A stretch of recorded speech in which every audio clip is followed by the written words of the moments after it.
Chapter 332. Mao had changed his car. It was no longer the ordinary car he used to drive. In the past, Mao drove for his own convenience. Now, he had to drive his wife and children from time to time, so he had a higher requirement for safety. After all, he had the money to buy a better car. Jing Tan saw a lot of children's products in the car. There was also the smell of milk. Mao was in a good mood. He kept talking about his daughter, Yuan, on the way. However, no matter how Mao praised his daughter, Jing Tan did not say anything as he had not seen her with his own eyes. When they arrived at the lakeside villa area, Jing Tan did not stay in the car to follow Mao to the old lady's house. Instead, he went to Feng Baijin's house. When Jing Tan got close to the house, he heard Feng Baijin roaring. "If you bite my cable again, I will throw your tiger toy away. Do you understand? I will throw it away completely." Feng Baijin only had classes in the morning, but he skipped all of them. According to the current arrangement, Feng Baijin had to skip the first 2 classes in the morning. If he chose to skip the last 2 classes, it would depend on how long he slept. According to the rules of Tsinghua University, there were morning exercises for freshmen and sophomores. Feng Baijin basically did not go. He had to do morning exercises from elementary school to high school. Why would he still do morning exercises in university? *CK. If you want to deduct marks, just do it. Feng Baijin had been sleeping in the morning. He played games until late last night, so he could not get up today. When he woke up, he found that the cable on the computer table was bitten again. He originally wanted to download a few songs to his MP3 player, but now it seemed that he had to buy a new cable. As for the tiger toy that Feng Baijin mentioned, Jing Tan knew about it. Back then, when he fished the tiny Huzi out of the alley, he was the one who placed the furry tiger toy next to Huzi. Later on, Huzi directly treated it as his own toy. Even when he moved out of his nest, he would bring the toy over. Sometimes, he would hug the toy to sleep, just like when he was young. Even after he grew up, this habit did not change. Every once in a while, Aunt Li, who worked as a nanny, would take out the toy to wash it and then dry it on the balcony. Every time this happened, Huzi would squat on the balcony and guard it. Every once in a while, he would look at the drying rack on the balcony for fear that it would be thrown away. The door of the house was open. Jing Tan did not climb through the window and walked in directly. Aunt Li was mopping the floor. When she saw Jing Tan, she did not say anything and continued to mop the floor. Jing Tan was already a regular here, so it was not strange. When Jing Tan went to Feng Baijin's room on the 2nd floor, he saw Huzi lying in its own nest, its 2 front paws tightly holding the tiger toy, not letting Feng Baijin take the toy away. After Feng Baijin pulled the tiger toy's head, he snorted and let go. Huzi hurriedly moved the toy back into the nest. "I'll let it go this time. Next time, even if I don't throw your toy away, I'll tear it into pieces. Let's see what you're hugging while you sleep. Do you know about dismemberment?" Jing Tan had heard similar words many times. Every time, it would start with, "If you, I'll," and after a while, it would end with, "I'll let it go this time." Next time, there were indeed a few scars on Huzi's body, but looking at his appearance, he seemed to be in good spirits and would recover soon. It was not that he could not go out, but every time he was injured, he would be watched by the 3 people in the room and would not be allowed to go out. Jing Tan looked at the computer that Feng Baijin had turned on. On the screen was a game. When Feng Baijin had nothing to do, he would stay at home and make games. Unlike commercial production, Feng Baijin made games based on his preferences. Jing Tan knew that Feng Baijin made 2 games. One was Cat and Cat. This game was not novel in nature. There were too many cat and cat games. Feng Baijin's game had a lot of downloads. Firstly, the cartoon cat heads in the game were very cute. When they were removed, they had different animation effects and different cat sounds. One of the original cat heads in the game was Huzi. When the cat head was not removed, it was still very cute. When it was removed, it looked like it had been beaten up. Its sound was also the same as Huzi's. The second game was called Cat and Mouse. Honestly speaking, it was not novel. In the beginning, catching mice was similar to some small action games.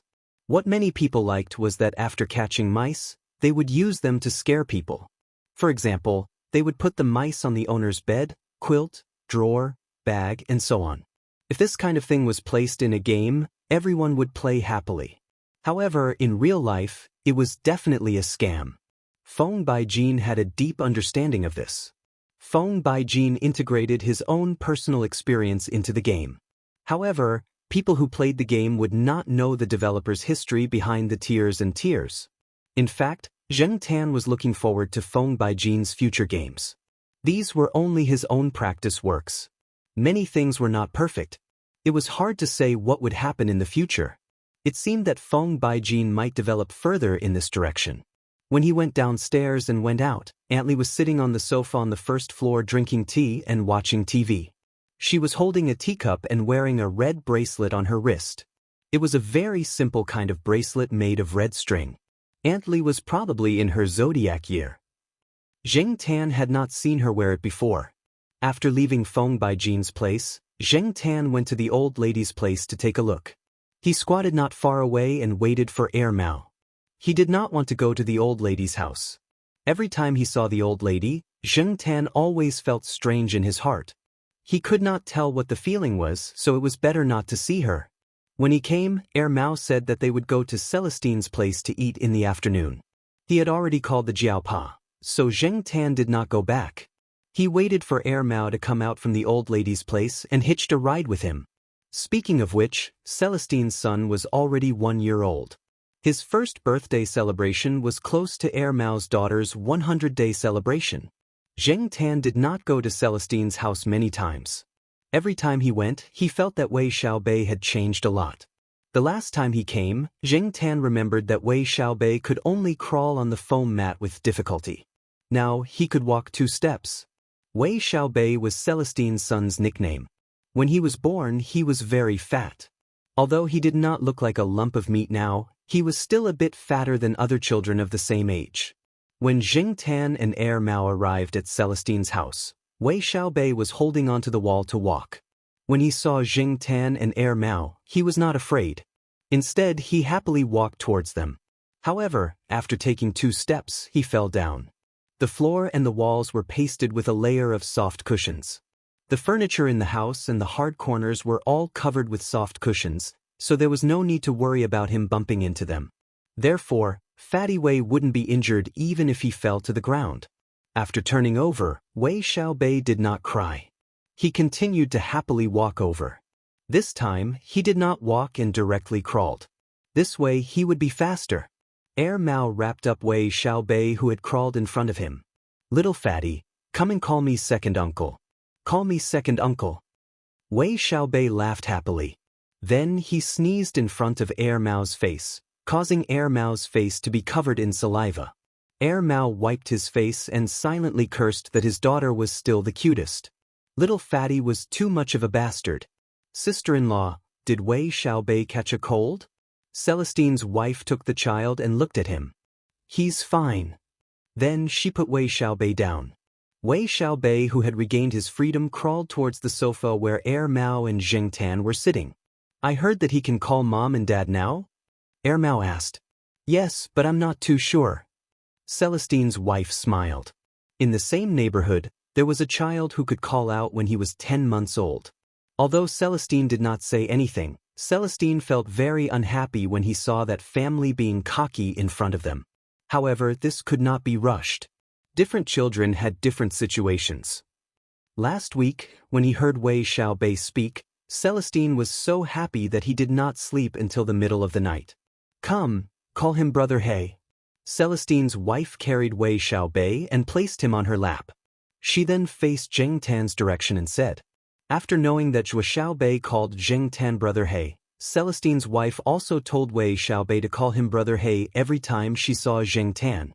However, Wei Xiaobei did not know how to say it before and had never called him that before. Wei Xiaobei looked at Zheng Tan and after his mother guided him a few times, he called out, "Haha." He did not say it clearly, but he could hear the meaning behind it. On the other hand, Mao made Wei Xiaobei call him second uncle. Wei Xiaobei's response was, "Ft." This angered Mao to the point that he complained about the difference in treatment. Celestine came back early in the afternoon. He did not have to work overtime today. When he came back, he hugged Wei Xiaobei and called him a few times before chatting with Air Mao. Here. Air Mao threw something to Celestine. Celestine took it and looked at it. It was a red braided bracelet. It was very simple and did not have any gold, silver, jade, or anything like that. Isn't it your zodiac year? I took one from my great-aunt and gave it to you. She has a lot of these things. Hearing Air Mao's words, Zheng Tan thought about the bracelet in Aunt Li's hands. The two braided bracelets looked similar, but Celestine's bracelet should be a man's bracelet. The knot on the string was a bit different from Aunt Li's bracelet. Even without any gold ornaments, it looked a bit more rigid. Celestine originally did not take it to heart, but when he thought about what he heard from Yi Hao about the boss of food flavor, he still wore it. Since it was just a small thing, it was not troublesome. It was just for psychological comfort, so wearing it was not bad. In the beginning, the two of them were talking about Wei Xiaopeng's first birthday and Air Mao's 100-day banquet. When they talked about their master, the two of them sighed. The old man was getting older and had accidentally fallen down a while ago. Even if he usually looked healthy, he was still old and was forced to stay in bed for a period of time by his disciples. This time, Celestine and Air Mao did not want the old man to travel a long distance to come over. The old man had attended their wedding. Now, the old man could only look at the two of them through the pictures sent by the computer. However, Celestine thought that when they could go over to take a look, the master and his disciples could gather together. Now that the few of them were all fathers, the few of them who attended Air Mao's wedding said that they would find a time to gather with the old man. After being separated for so many years, they did not meet up often. In the future, they would all be busier, and other things could not be said. I also know that. After the new year, I went over to take care of some matters. The old man's mental state was very good.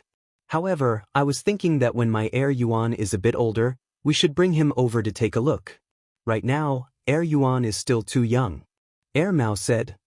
And when the time comes, I will bring little Fatty over as well. Oh, Master also said that if we go, we should bring black charcoal over to play with Dashin. Are we really bringing him? Celestine looked at Jing Tan beside him and thought about Dashin's ferocious appearance. He felt that this was not a good idea.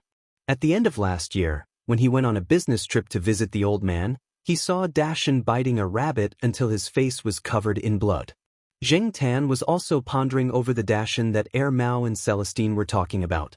He had long heard of Dashin's name, but he had never seen him before. He was too focused on his thoughts and did not notice. When Zheng Tan noticed, Wei Xiaopeng was leaning on the edge of the sofa, holding Zheng Tan's cat tail and putting it into his mouth. Chapter 333. Seeing Wei Xiaopeng grab the cat's tail, Air Mao smiled and said, if it was any other cat, it would have already scratched him. Senior brother Wei, you have to be more careful. My wife's relative's child is like this. He's already 3 years old and doesn't listen to anything. The parents won't always keep an eye on him. Once, the child ran to grab the cat's tail and was scratched by the cat. You know, children don't know the severity of the situation. The cat's reflexive claw immediately drew blood. If it wasn't for the fact that the child was wearing a lot of clothes, let alone his hand, his arm would have been scratched. Air Mao said this while picking up the good news. This kind of thing happened quite often. Scratching the hand or arm was considered lucky, but scratching the face or eye would be troublesome. Celestine nodded. He did have to be careful. He had heard of this before, but the cats he was familiar with were all fine. They had never had this kind of problem, so he had overlooked it. Now that he thought about it, he really had to put more thought into it. He couldn't let his son develop this kind of habit. He had to know what he could and couldn't do. After all, not every cat was a brother black. They wouldn't tolerate it. Thinking of something, Air Mao smiled proudly, but my 2 daughters get along quite well. The 2 daughters Air Mao was referring to were his cat Black Rice and his daughter Air Yuan. He even took out his phone to show Celestine a picture of the 2 daughters. It looked quite harmonious. With regards to Wei Xiaopeng's naughty behavior of grabbing the cat's tail, Jing Tan decided to stay away from him before he turned 8. He wouldn't get close to the first birthday banquet either. After eating dinner at Celestine's house, Air Mao first sent Jing Tan back to the courtyard. On the way, he even said that he would let the cat's tail off during Wei Xiaopang's first birthday banquet. Thinking about the scene, Mao couldn't help but laugh. However, he was only joking. Nowadays, many children's first birthday banquets didn't do this. However, since Celestine wanted to do it, Mao wouldn't go and cause trouble. If he really screwed Wei Xiaopeng over, he was afraid that Celestine would also screw him over during his daughter's first birthday banquet. Jing Tan listened to Mao's complaints and looked inside the car. Compared to when they went there were a few fewer gifts in Mao's car. There was an extra box. The box was not tightly closed. Jing Tan opened it and saw 2 pieces of woven fabric similar to the red rope he gave to Celestine. Was Mao going to give these away? Black coal, don't destroy the red string. This thing costs $50 each. I've taken the last few today. I'll give them away when the time comes, Mao said. 50 yuan. That old hag was really ruthless. Jing Tan stared hard at the red rope woven fabric. There wasn't even a stone strung on it. Why was it so expensive? Hearing Mao's words, it seemed that there were quite a lot of people buying it. This old hag really knew how to swindle people. It was no wonder that before Mao found her, she had been living a good life in a small village without plowing. $50 wasn't a lot. To many people, it was just a small amount of money. However, when he thought about how the red rope looked like it could be bought at a stall for a few dollars, and then thought about the woven fabric that was tens of times more expensive, Jing Tan couldn't help but silently curse the old hag for swindling people. However, at the same time, Jing Tan also wondered if he should buy one as well. Little Pamela was 12 years old this year. Many people in the same grade were older than her by a year or 2.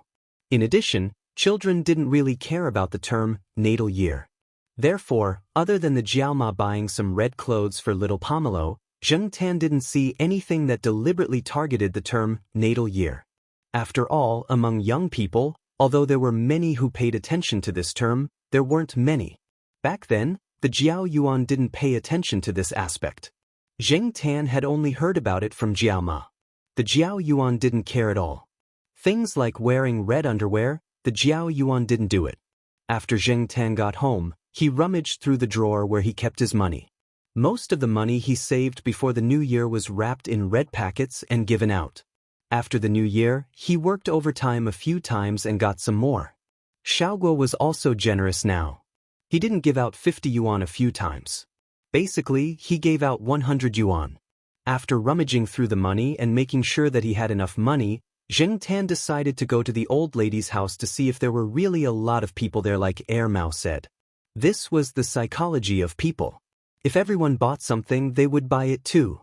On a good morning, Jing Tan went to the lakeside villa area and lay down on a tree near the old lady's house. Although the old lady was always in a wheelchair and didn't usually run around, there were quite a lot of people who went to talk to her. Most of them were middle-aged women or elderly people. With Jing Tan's hearing, he could hear the old lady's voice. Needless to say, the old woman did look like an expert when it came to tricking people. She tricked them into a daze. At least, from Jing Tan's point of view, the old woman was tricking people. While she was fooling people, the old lady's hands were not idle. She was holding a red rope and weaving something. Even though she was getting on in years and her hands were trembling, her knitting was not slow. Jing Tan was far away and could not see clearly, but by the time the old woman had finished chatting with someone, she was done. She put the finished product aside and continued knitting. And most of the people who came to chat with her would pay for 1 or 2. Jing Tan decided to stay in the afternoon and see how many people the old lady could fool. As for lunch at noon, Jing Tan thought about it and decided not to go back to eat. It was troublesome to run around. If he was nearby, he could go to Feng Baijin's house for a meal. Aunt Li's cooking was not bad. Jing Tan was planning to go to Feng Baijin's house for a meal when he saw 2 children about 10 years old running to the old lady's house like thieves. They were afraid of being seen by others. They should be primary school students who came home from school at noon. There was a primary school nearby. Many children in this community and some nearby communities went to school there. It was said that the quality of teaching was good. Naturally, some of the corresponding fees were more expensive. Although it was compulsory education, There were still many other expenses. The two children were holding a bag of bowls in their hands. Those were the bowls they brought to school for breakfast. They would take them back to wash at noon. The little girl was dressed like a child in this villa area, and the little boy was shabbier. He should be from a nearby community. Seeing the behavior of the two children, Zheng Tan was not in a hurry to go down the tree for a meal. He continued to stay here to see what the two children were going to do. Generally, people who went to the old lady either wanted to talk about the 5 elements of feng shui or wanted to buy a red rope out of admiration. These two children shouldn't be the former. As for the latter, these two children wouldn't be looking for a scam, right? It was 50 yuan for a red rope. At this time, no one was there to chat with the old lady. Everyone had to go back to prepare lunch. The old lady had someone to take care of her, so she didn't have to do it herself. She was still in the yard knitting the red rope. The 3-legged cat was lying at the side, guarding the finished products. Granny Yang. The little girl stood at the gate of the yard and shouted politely. Zheng Tan heard from Air Mao that the old lady's surname seemed to be Ouyang, but he didn't know when it became Yang. Air Mao also said that Ouyang, O, and Yang had the same surname. Zheng Tan wasn't interested and didn't listen much. However, thinking back, the jade token had the word Ouyang on it. At that time, Zheng Tan only recognized the word Yang. Oh, little Nini. The old lady looked at the little girl standing at the gate and smiled. Her face was full of wrinkles and her eyes were squinted. Granny Yang, I brought my classmate here to buy a bracelet. Oh, but the little girl didn't know what it was. She pulled the little boy forward and said, "You can say it." The little boy was a little embarrassed and nervous. However, as the old lady asked some seemingly random questions, the little boy relaxed and answered them one by one. Zheng Tan listened to their conversation and understood that the little boy wasn't buying it for a person, but for a cat. No one in his family was in the zodiac year this year, but the old cat at home was already 12 years old. It was even older than the little boy. The old lady didn't look very surprised. She was still smiling and kind to children. She listened to the little boy talk about the cat at home. At the same time, her hands didn't stop and she was finishing knitting. Granny Yang, can you buy it? After saying that, the little boy asked with a red face. In many people's eyes, his behavior was a wastrel, doing useless work and foolishly looking for trouble. Could a cat be the same as a human? According to the conversion of the age of a cat and a human, many people said that a 7 or 8-year-old cat was equivalent to a human's 50 years old. For example, the 12-year-old cat at home was equivalent to a human's 60 years old or 70 years old. It was a real old cat. Of course. The old lady handed over the knitted item in her hand. The little girl came over to take a look. Hey, it's different from the one I saw last time. To make sure, she looked at the bracelets in the box next to her. This one was indeed different from the others. The old lady just smiled and didn't answer. The little boy carefully put the red knitted item in his hand into his pocket. Then he took out a plastic box of candy from the bag that held the bowl. There was some change in the box. There weren't any 5 or 10 yuan notes, but there were a lot of 1.5 yuan notes. There were also some 10 yuan coins. After counting the money with a red face, the little boy said embarrassedly, "Granny Yang, you don't mind this, right?" "It's okay. Just leave it here," the old lady said casually. When leaving, the little boy turned back to look at the old lady. "Granny Yang, I heard that the natal year is a hurdle. Will it pass this hurdle?" "Do you want it to pass this hurdle?" the old lady asked. "Of course. I heard that there was a cat in the north of the city that lived until it was over 20 years old." The little boy said excitedly. "That's good." The little boy was a little confused, but he soon smiled and waved to the old lady. "We're leaving." "Thank you, Granny Yang." The two children left the old lady's yard and whispered as they walked. Zheng Tan was curious and wanted to see what the old cat looked like.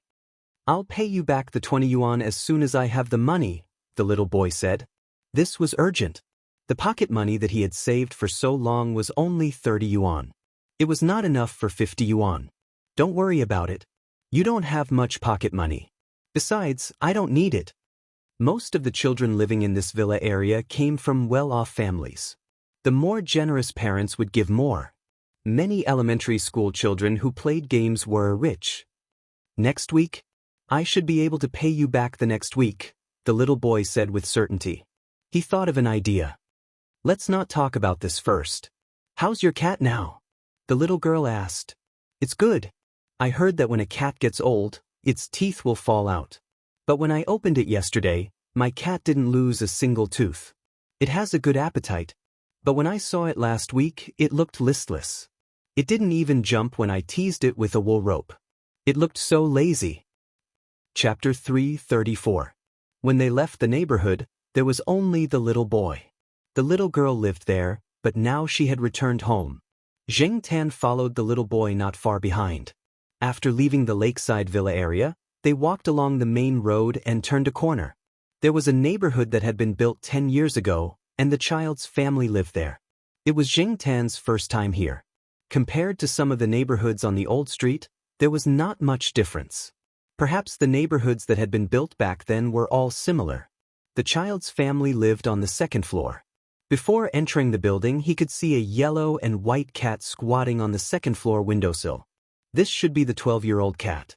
Compared to Huang and the sheriff, the cat's eyes revealed a calmer emotion. It was unclear whether it was because of its age or because of its personality. The child looked at the cat on the second floor, smiled, and waved at it before entering the building. In the past, his cat could easily jump down from the second floor. It could not be locked up, but now it could not. It spent most of its time at home. At most, it would lie on the windowsill to bask in the sun and look outside. Zheng Tan did not follow.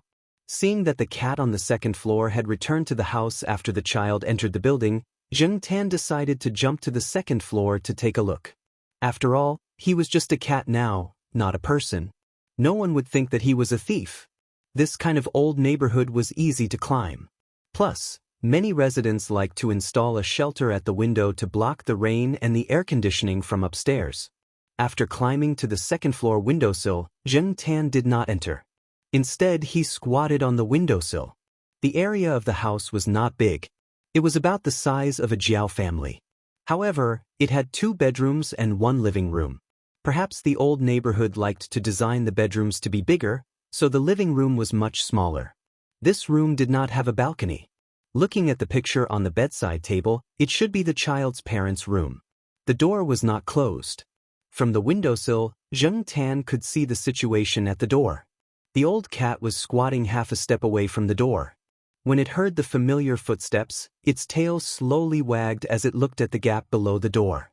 After the sound of the security door opening, there was no sound of the wooden door opening immediately. Below the door, a long green blade of grass stretched out from the crack. This was what the child had pulled from a flower bed in the community when he came back. Zheng Tan was puzzled when he saw this. Why was the child pulling grass? Zheng Tan had only thought that children of this age had bad hands and always wanted to play with something. Now, it seemed that this was not the case. Moreover, looking at the interaction between the two, this kind of situation should have happened more than once. Perhaps it had already been going on for a few years. Tomcat looked at the swaying grass and reached out its paw to grab it. If it were Huang and the rest, they would have already jumped left and right, scratched here and there like crazy people. Even the slightest movement would cause them to act as if they had discovered a new continent. The cat did not jump left or right. Perhaps it was just as the child had said, it could not jump anymore. It did not jump as much as a young cat. Although it didn't jump much, the speed of its claws was still quite fast. After pulling the grass into the house, Tomcat bit it twice and ignored the grass nailed to its paws. It continued staring at the door. This time, it did not stare at the crack of the door. Instead, it stared at the door lock. The wooden door opened, and the child walked into the house. He threw the bowl in his hand to the side and picked up Tomcat to pat its fur before putting it down. The parents were not home, and the child's grandmother was resting in the room. The large room was divided into 2. One was for the grandmother, and the other was for the child. On the dining table in the living room were cooked dishes. They were still warm, and the rice was in the rice cooker. Without eating, the child took out the red rope knitted fabric from his pocket and put it on his cat. After being put on the collar, Tomcat was not used to it. It rubbed against the corner of the table twice, but it quickly gave in under the child's comfort and stopped rubbing. The child scratched Tomcat's chin and whispered, "Don't run around. Don't fall like last time. It's not good to fall at your age. You're not young anymore, do you know that?" As for the red rope, he did not plan to tell his family the truth. If they asked, he would say that he bought it for $2. If his family found out that he spent $50 to buy something that did not even have a stone as an accessory for a cat, he would definitely be scolded. His small pocket money would also be deducted. He did not know much about the zodiac year. He only heard Nini mention that people in her neighborhood bought red ropes. He also thought about the older cat upstairs and decided to buy one. He did not necessarily believe in those things. Perhaps he was just looking for psychological comfort. While the child was eating, Tomcat seemed to want to jump onto the high stool next to the child. When it reached the stool, it looked at the stool as if it was measuring the height of the stool. It took a lot of effort to jump, but it was not as nimble as Huang and the rest. Perhaps people could not see the difference, but Zheng Tan knew the movements of cats, so he could see the difference. The child picked up a piece of chicken, rolled it in the bowl, and removed the oil and heavy sauce outside the chicken. Then he picked it up and gave it to the cat on the stool next to him. Looking at the cat eating the meat, Zheng Tan felt that although the cat looked old, it would not deteriorate quickly. It was just that she did not know how long it could live. After all, most cats only had a lifespan of about 10 years, and some had even shorter lifespans. When the child turned his head, he found that there was a black cat on the windowsill of his parents' room. However, when he walked over, the black cat had already jumped down from the windowsill. After Zheng Tan landed, he looked at the window on the second floor. He walked to the flower bed next to the building and squatted there. He planned to stay there for a while. He took a nap. When he woke up, it was about 1:30 in the afternoon. Zheng Tan woke up after hearing the voices of the two children. They should be children from the same neighborhood. They came to find the child on the second floor to go to school together. "Hey, Wang Xing, your cat is on the windowsill sending you off again," one of the children said. "Right, how is the cat upstairs?"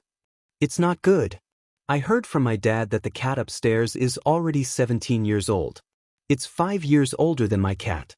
Last month, when it was playing with Furball, it twitched and fell to the ground.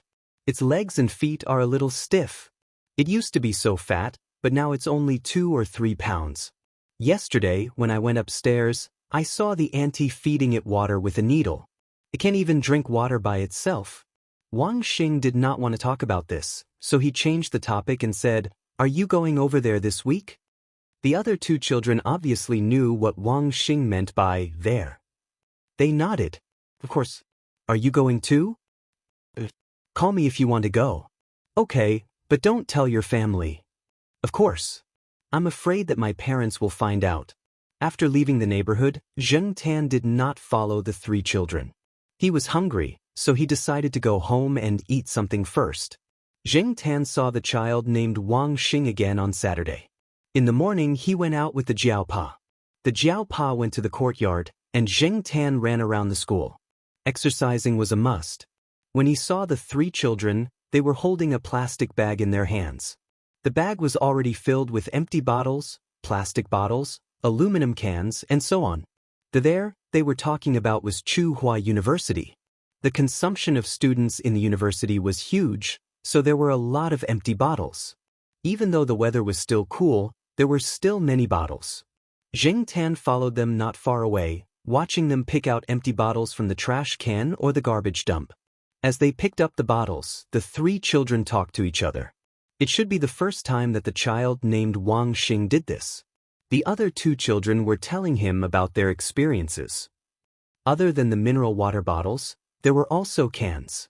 They talked about which were aluminum and which were iron, which were bought and which were not, which were expensive and which were cheap. It seemed that these two children had done this many times. Wang Xing dragged the bag. This bag was used by his grandmother to store mattresses. Later on, there were a few holes in it, but she could not bear to throw it away. She kept it in the corner of the junk pile. It had been 2 to 3 years, and when he dug it out, the bag was covered in dust. It did not matter if there were holes.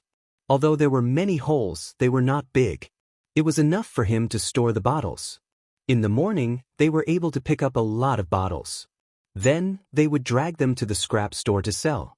A bag full of bottles could be sold for about 4 yuan after the price was calculated according to the different categories. What happened after they bought it? The two children took the money and went to the internet cafe. They decided to stay there for 2 to 3 hours in the afternoon. Zheng Tan was speechless. So, they picked up the bottles for this reason? But this was also considered as self-reliance. Wang Xing did not go. Although he also wanted to play computer games, he was still in debt.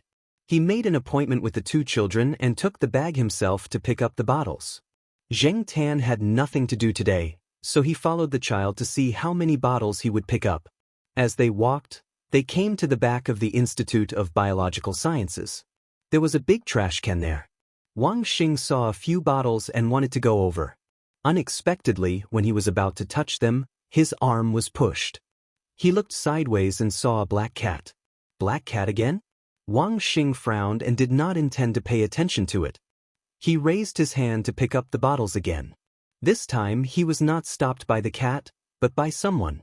A cleaner who was in charge of cleaning here told Wang Xing that the things in here were very dangerous.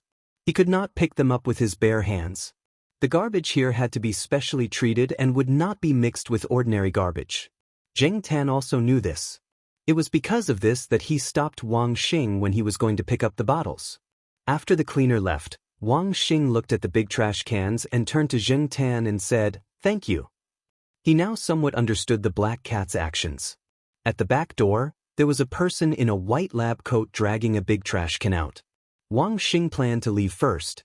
Since the bottles here were more dangerous, then he would change to another place.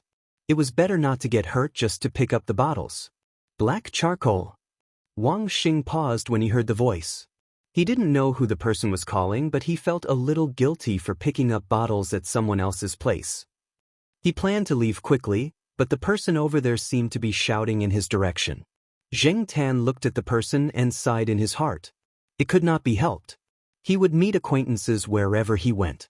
The person who dragged the trash can out was one of Jiao Pa's students, the big guy Su Chu. He was now the second in Jiao Pa.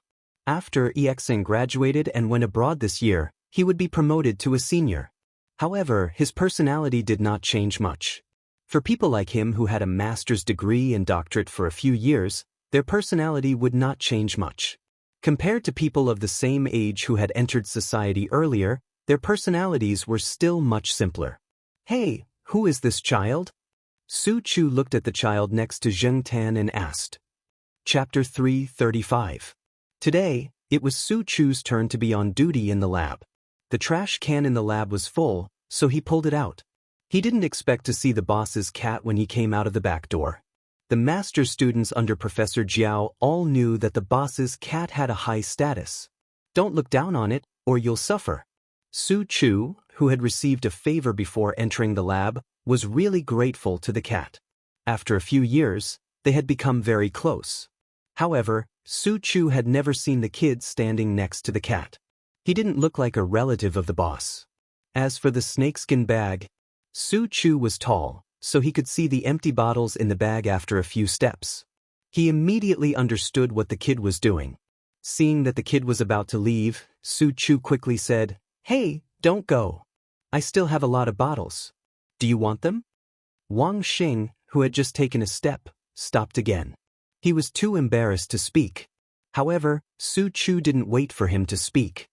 He put the trash can down and said, "Wait a minute." Then he ran into the building. Wang Xing stood there and looked at the person running into the building. He then looked at the black cat next to him and whispered, "Hey, black cat, is that someone you know?" Zheng Tan waited on the side. He once saw a study room outside the window. There were many students who pushed their drink bottles and mineral water bottles in the corner. They didn't necessarily want to sell them for money. Those who drank often didn't lack money. They were just lazy and would throw them away when they accumulated more. Su Chu came out quickly.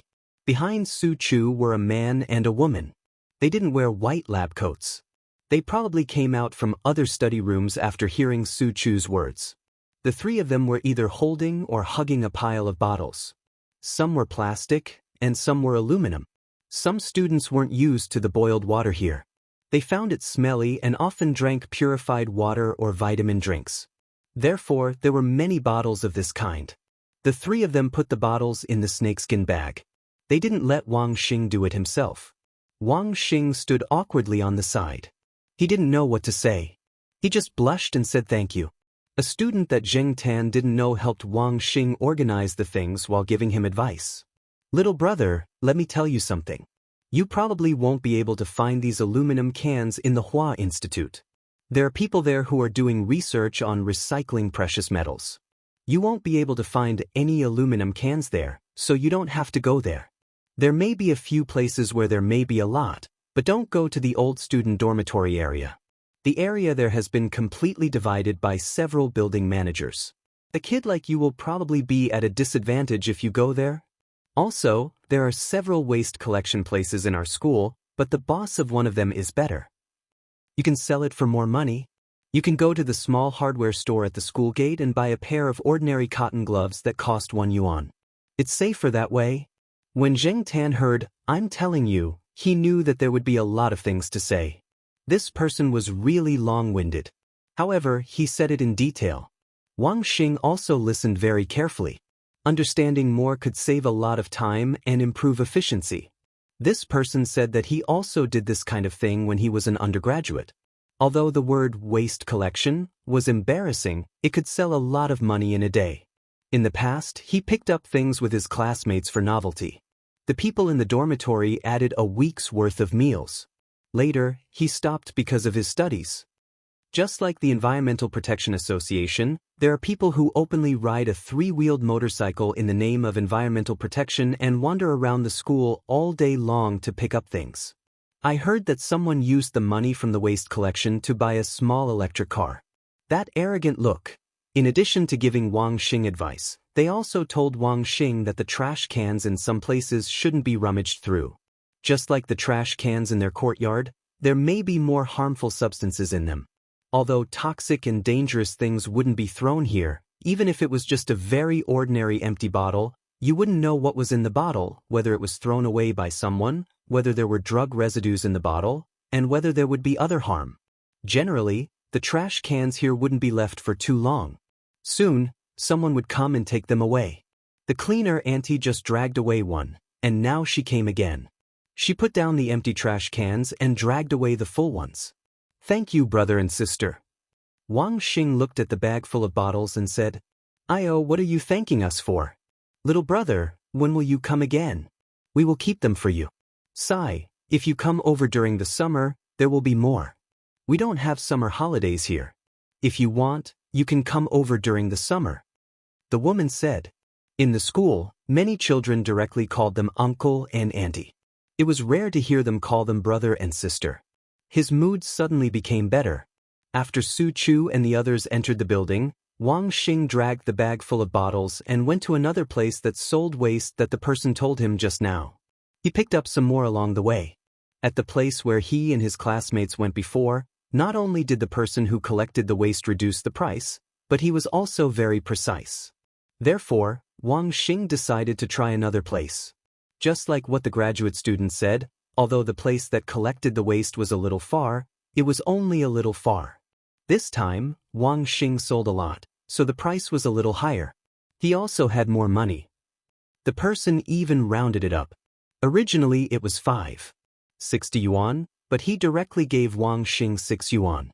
Wang Xing carefully put the money into his inner pocket. He was thinking about whether he should change to a bigger bag tomorrow. They were all empty bottles, and they were not heavy. He also had the strength to carry them. With experience, it was easy.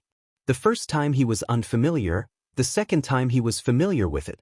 In addition, there were people who gave him advice, so his efficiency also increased.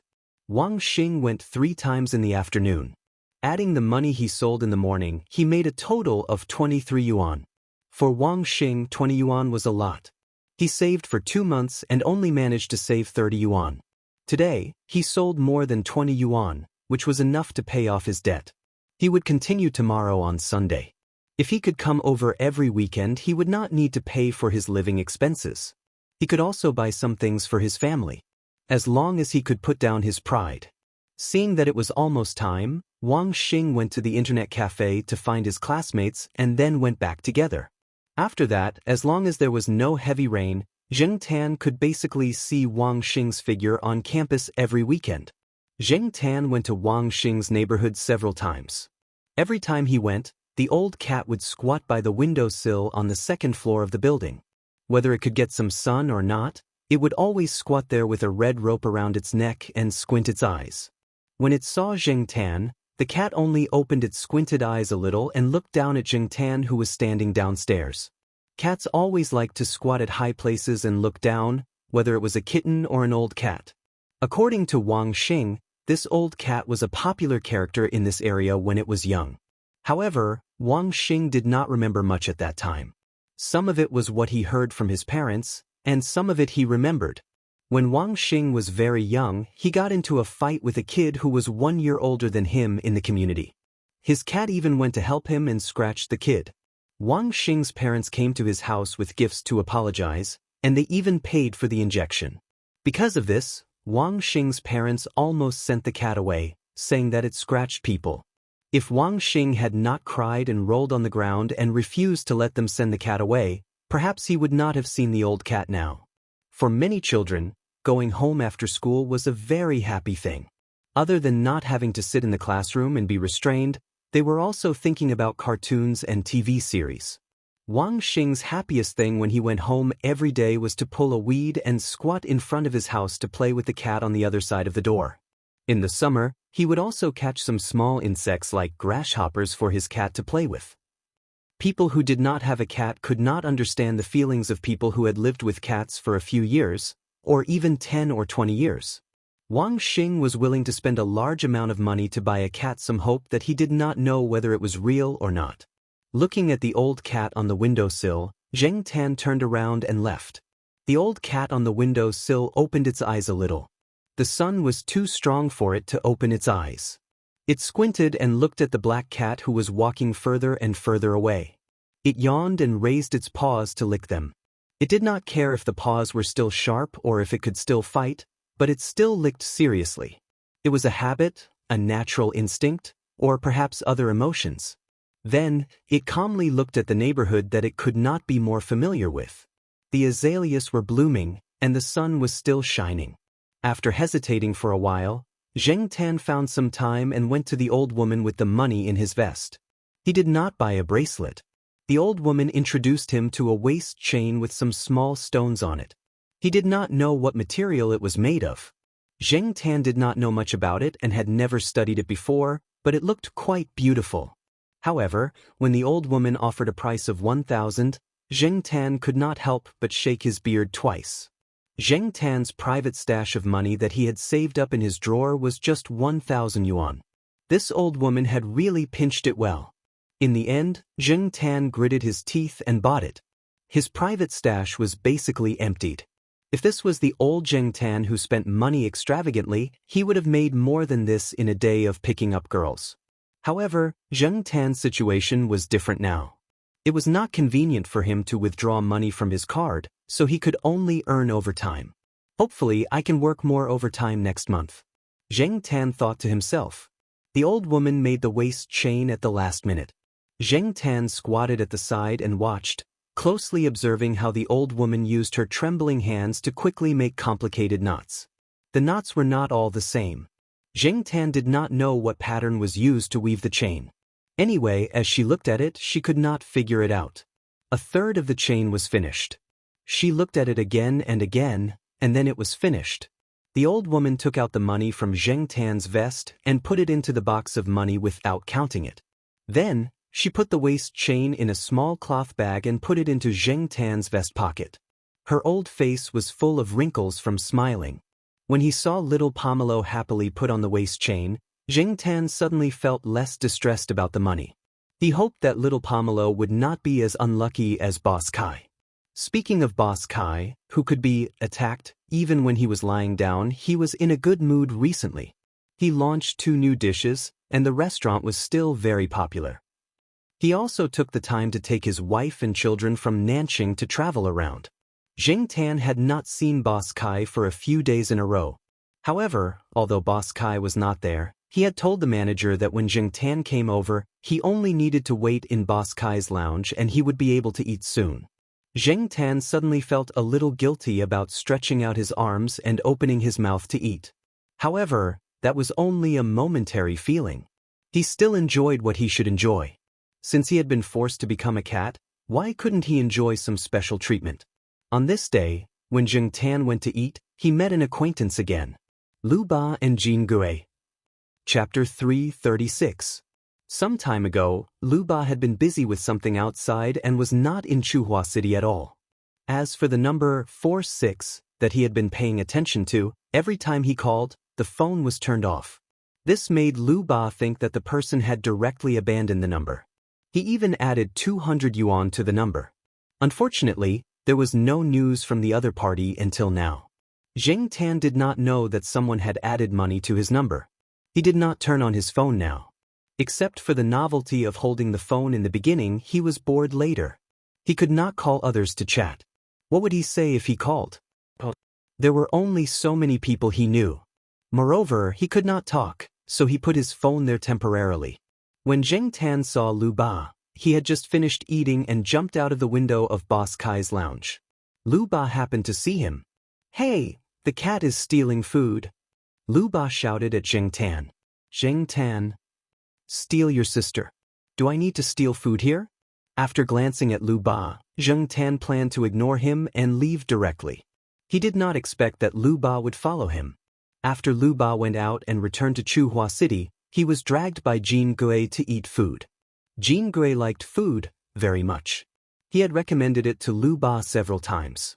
It was rare for new dishes to be served, so he dragged Lu Ba here. They had just finished eating and planned to go back to Jin Gui's place.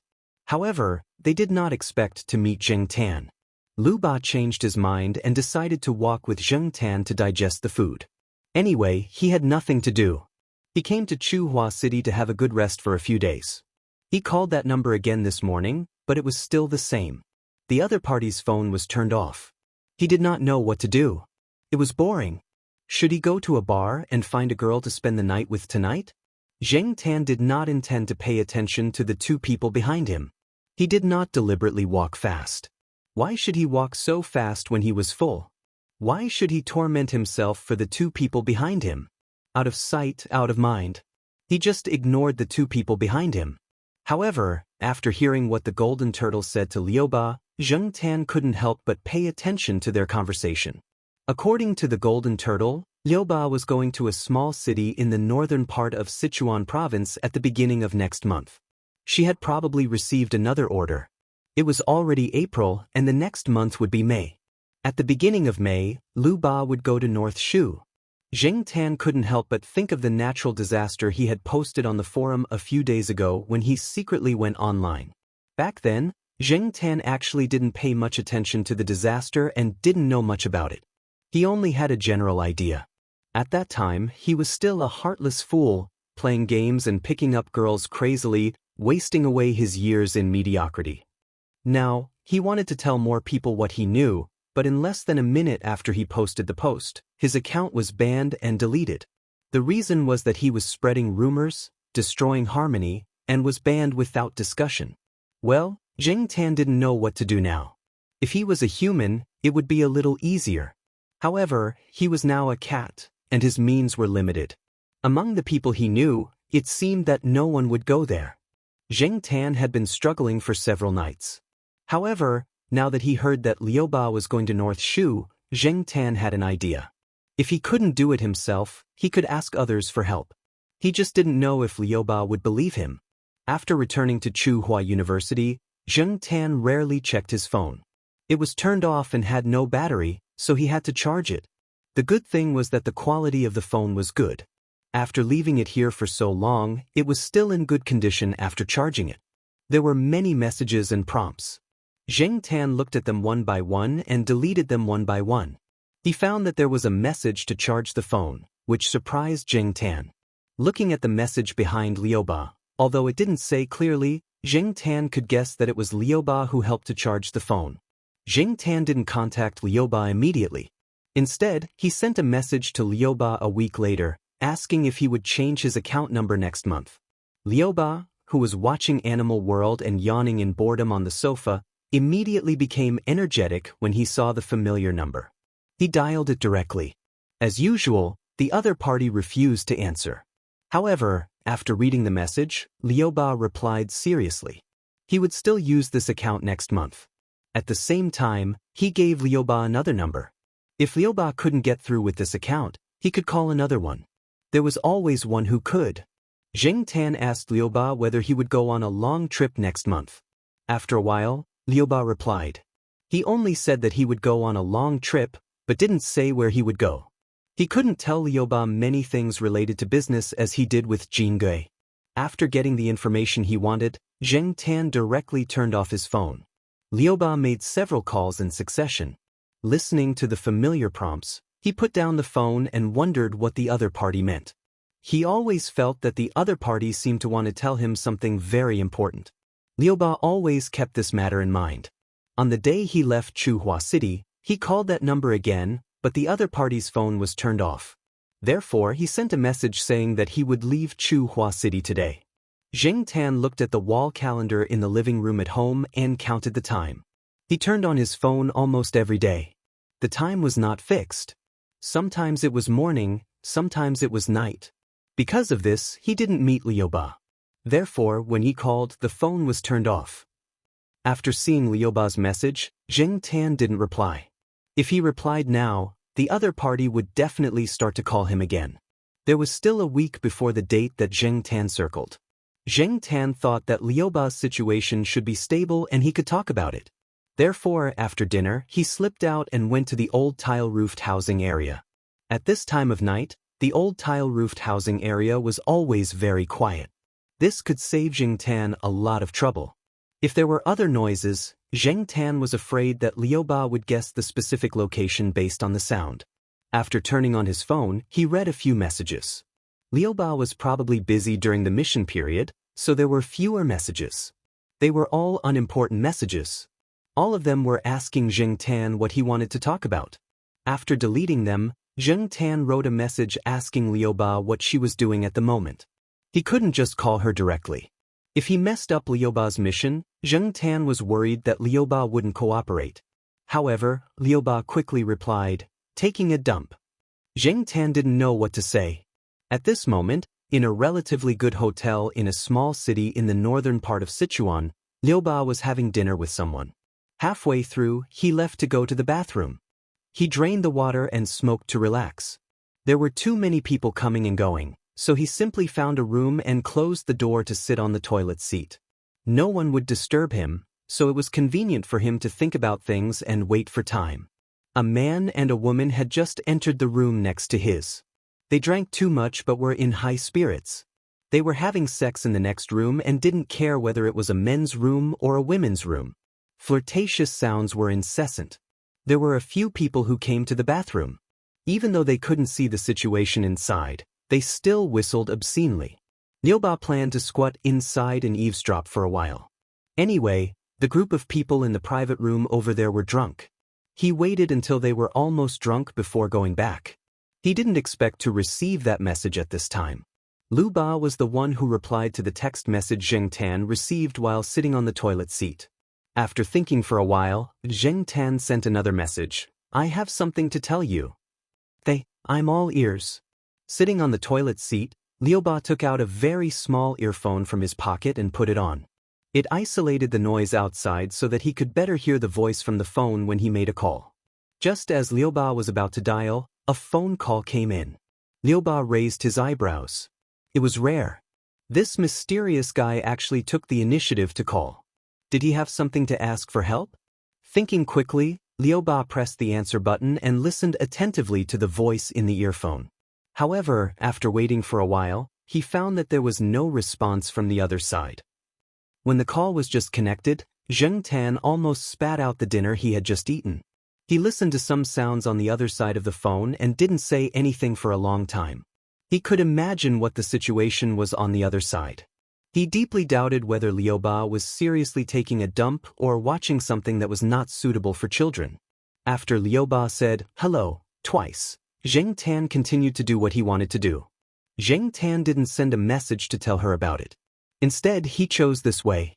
Of course, he had his own considerations. Liu Ba wore the earphone. Although it was very noisy next door, the earphone could clearly hear the voice from the other side of the phone. At the same time, if the call involved confidential information, he could use the voice next door as a cover. He didn't need to be afraid of being heard by others. After all, they would pay attention to the other side of the phone. There was still no sound from the other side of the phone. Through the earphone, there was still a tapping sound. Liu Ba was prepared. When the call was connected, he took out a folded pen and a small piece of paper from his pocket. With the tapping sound from the earphone, a sentence appeared on the paper. It was written in pinyin. Looking at the sentence on the paper, Liu Ba spelled it 3 times. He wondered if he had spelled it wrong and misunderstood the meaning. The other side of the phone had hung up. After the call ended, he received a message. "Do you understand?" "I don't think I understand." Looking at the sentence on the paper, Liu Ba still found it hard to believe. Jing Tan didn't think that Liu Ba really didn't understand. It was normal for him to be suspicious when he first heard this kind of thing. "If you understand, tell as many people as possible." After Zheng Tan sent this message, he directly turned off his phone. He chose Liu Ba to help him purely based on his intuition. He felt that Liu Ba could do things that he couldn't. Moreover, he wouldn't leak the secret and could even do things better. On the other hand, Liu Ba was in a rather complicated mood now. Rationally speaking, the credibility of this message wasn't high. After all, no one could predict the future, let alone this kind of message that made people shudder all over. If it was someone who didn't know anything, it would be fine. However, Liu Ba had experienced a lot of things, including natural and man-made disasters. It was because of this that he could deduce several results from this short sentence. Each result was quite tragic. Putting the earphone back into his pocket, Liu Ba sat on the toilet lid and looked at the piece of paper in his hand, lost in thought. The battle next door was still fierce, but Liu Ba turned a deaf ear to it. He didn't have time to think about other things now. Instead, he carefully analyzed the possibility of the message on the piece of paper being true, or was it a trick of the other party to fool him? When Liu Ba came back to his senses, the person next door had already left. There was no one else in the bathroom, and it was very quiet. The soundproofing effect here was very good, and the noise outside couldn't be heard. Liu Ba tore the piece of paper into pieces and flushed them away in the toilet. In the bathroom, a drunkard had smashed the light with his mobile phone. There was a broken mobile phone on the floor of the bathroom, and 2 of the lights on the ceiling were broken. It was much dimmer, and one of them was still flickering, adding a sense of strangeness. There was an open window in the bathroom, and the night wind blew in, making it a little cold. Chapter 337. Liu Ba did not know if the other party was telling the truth, but he would still do some things and tell some people. He would also be on guard. As for whether other people believed him or not, he could not control their thoughts. If he was not sure about something, there was no reason to force others to do it. Ever since that day, Liu Ba would call others whenever he was free for the next few days. He would call 4 6s, but unfortunately, the phone was turned off every time he called. Looking at the date displayed on the phone and the time mentioned by the other party, Liu Ba was anxious, which was rare. In the past, even if he accepted a very dangerous job, he would not be so anxious. Although he did not show it on his face and others could not see it, the feeling of not being able to vent it in his heart made Liu Ba almost go crazy. An earthquake with a magnitude of 8. Was this a joke? If it happened in Chuhua City, there would not be many buildings left standing. In Chuhua City, Zheng Tan still lived according to his daily habits. He looked the same as usual, but when he was alone at home, he would secretly turn on the computer and surf the internet. In fact, it was not considered secretly. Zheng Tan did not pay attention and left some clues behind. That day, the Jiaopa picked up a strand of cat hair from the keyboard and glanced at Zheng Tan. Then he did not say anything else. There was no other unusual emotion on his face. This made Zheng Tan even more certain that the Jiaopa must have known something. The day was getting closer and closer. On that day, Zheng Tan did not go out. He stayed at home the whole day, opened the internet, and paid attention to a few websites. Zheng Tan did not pay attention to this matter at that time, so the time in his memory was not accurate. He only remembered a rough idea. Therefore, he stayed in front of the computer and waited. The information on the internet should be faster than the news on TV. Moreover, Chuhua City was not in the earthquake zone and was far from the epicenter. There should be no problem. This was also the reason why Jing Tan stayed at home even though he knew that there would be an abnormality today. He went out for lunch at noon and came back to lie in front of the computer. After taking a short nap, he refreshed the internet after waking up. Just as Jing Tan clicked the mouse, he suddenly felt a shake. They're here. Some people in the school sensed it and came out of the building. Some students who were doing experiments in the laboratory quickly ran out after sensing it. However, most people didn't notice it. Some people were sleeping in the dormitory, and some were paying attention to other things. They didn't realize what had happened at all. Jing Tan refreshed the webpage. There were not many reports yet. He wandered around the house and then ran out. When he came to the old tile-roofed housing area, he dialed Lu Ba's number. He couldn't get through. He called again, but he still couldn't get through. Jing Tan thought about it. He had already told Liu Ba about what had happened. Yesterday, he had specially sent her a text message to remind her to remember what he had said that day. Liu Ba had also replied. She should have been prepared. But now, her phone could not be reached. It might not necessarily be Liu Ba who was in trouble. It might be a communication malfunction. That night, the news, newspapers, and the internet were all talking about the earthquake in northwest Sichuan that afternoon. Many students called their classmates, friends, and relatives over there, but they couldn't get through. There were many situations where the line was busy. Jing Tan went out and called Liu Ba again, but he still couldn't get through. Perhaps Liu Ba was in a more remote place and not in a big city. If she was in a remote mountainous area near the epicenter of the earthquake, she would probably encounter a lot of trouble. That night, many people were destined to have a sleepless night. Jing Tan didn't stay at home the next day. He ran to the old tile-roofed housing area, turned on his phone, and waited. He was eager to know about Liu Ba's situation, how many people had taken precautions, and how many people had survived because of it. While Jing Tan was waiting, in a small town some distance away from the city in northern Sichuan, many of the original residential buildings had collapsed, and there was no road on the ground. Liu Ba sat on the ruins. There was nothing he could do. There were ruins everywhere. He hadn't closed his eyes since yesterday afternoon. At that time, the inspection team he was part of was inspecting a primary school. He spent some effort a day in advance to persuade the leader to have a school-wide meeting in the afternoon on the spacious playground. The playground was very big. When the earthquake happened, a part of the teaching building collapsed. Although there was chaos at that time, most of the buildings survived. As for Liu Ba himself, he had been helping with the rescue with a few people in the team. He only sat down to catch his breath now. If he didn't rest, he would probably fall down directly. His face was covered in dust, his head was dizzy, and his eyes were bloodshot. If this happened in the past, Liu Ba would never have thought that he would risk his life to save people. It was good enough that he could escape. But now he didn't eat. He only drank a few mouthfuls of dirty water. He was in a sorry state as he followed a few people to save survivors from the ruins. There was a person in the team who seemed to be very timid. Liu Ba had always felt that this person was too weak and didn't look like a man. However, this person had been working with Liu Ba and the others since yesterday. His condition was worse than Liu Ba's. He almost fell down just now, so he was forced to rest. In this state, not only would he suffer, but he might also make mistakes when saving people. The aftershocks were still going on. Hero? Bear? Only when one really reached that point could one tell. Perhaps even the person himself didn't know how far he could go.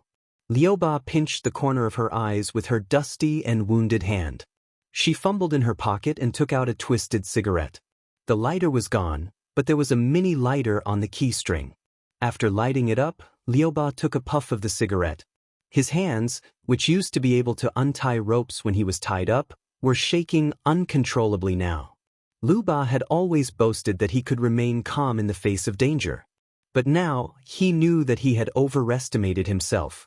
He looked up at the sky. There was no sunlight, and the sky was overcast. He was reborn, but strangely he didn't feel much joy.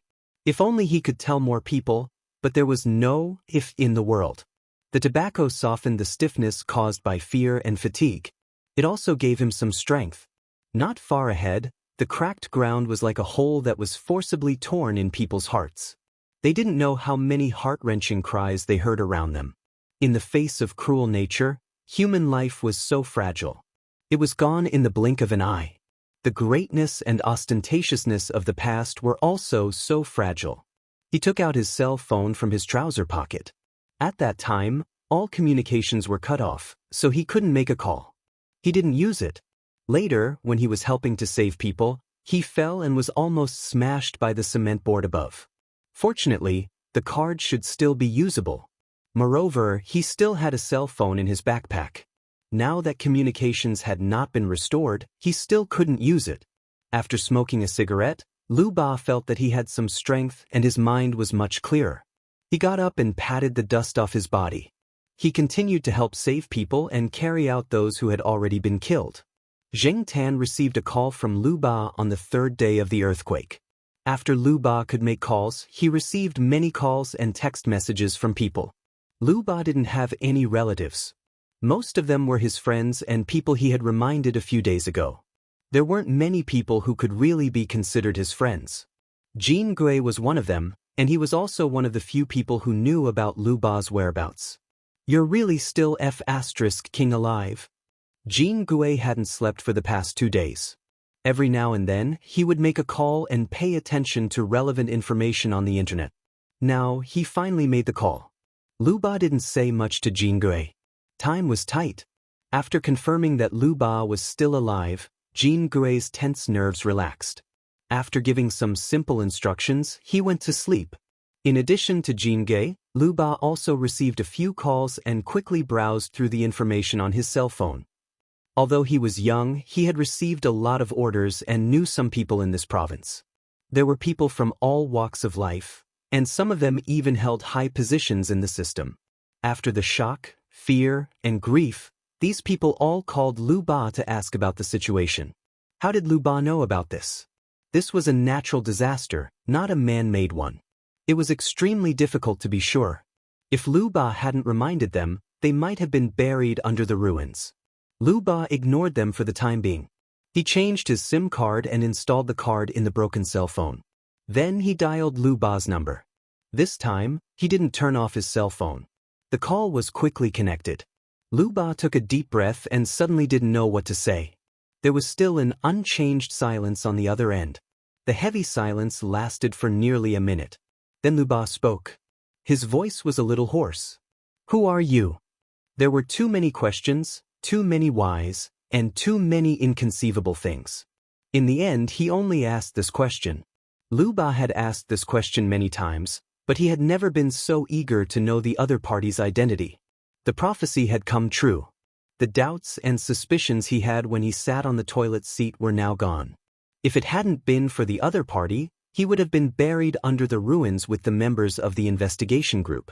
There might not have been so many survivors in that primary school. "Who are you?" Lu Ba asked again because of the other party's silence. Although his voice was not loud and sounded weak and tired, there was a sense of persistence in his voice. It seemed that if the other party didn't tell him, he would do his best to find out the result. There was another period of silence. "Who are you?" he asked for the third time. He enunciated each word clearly. The emotion contained in his words was even stronger than the previous one. Lu Ba thought that the other party still didn't intend to tell him after he asked for the third time. When the other party hung up the phone, there was a slight rustling sound on the other end of the phone. Lu Ba didn't have her earphones because they were broken yesterday. Therefore, she pressed the handset against her ear and focused all her attention on it. The tapping sound came from the handset. Lu Ba raised his hand and wrote letters on a cracked wooden board in front of him that was covered with a layer of dust. The skin of his fingers was a little dry. When he moved, the wound split open. Lu Ba seemed to be unaware of it and focused on writing the 5 translated letters on the wooden board. Ghost? Ghost?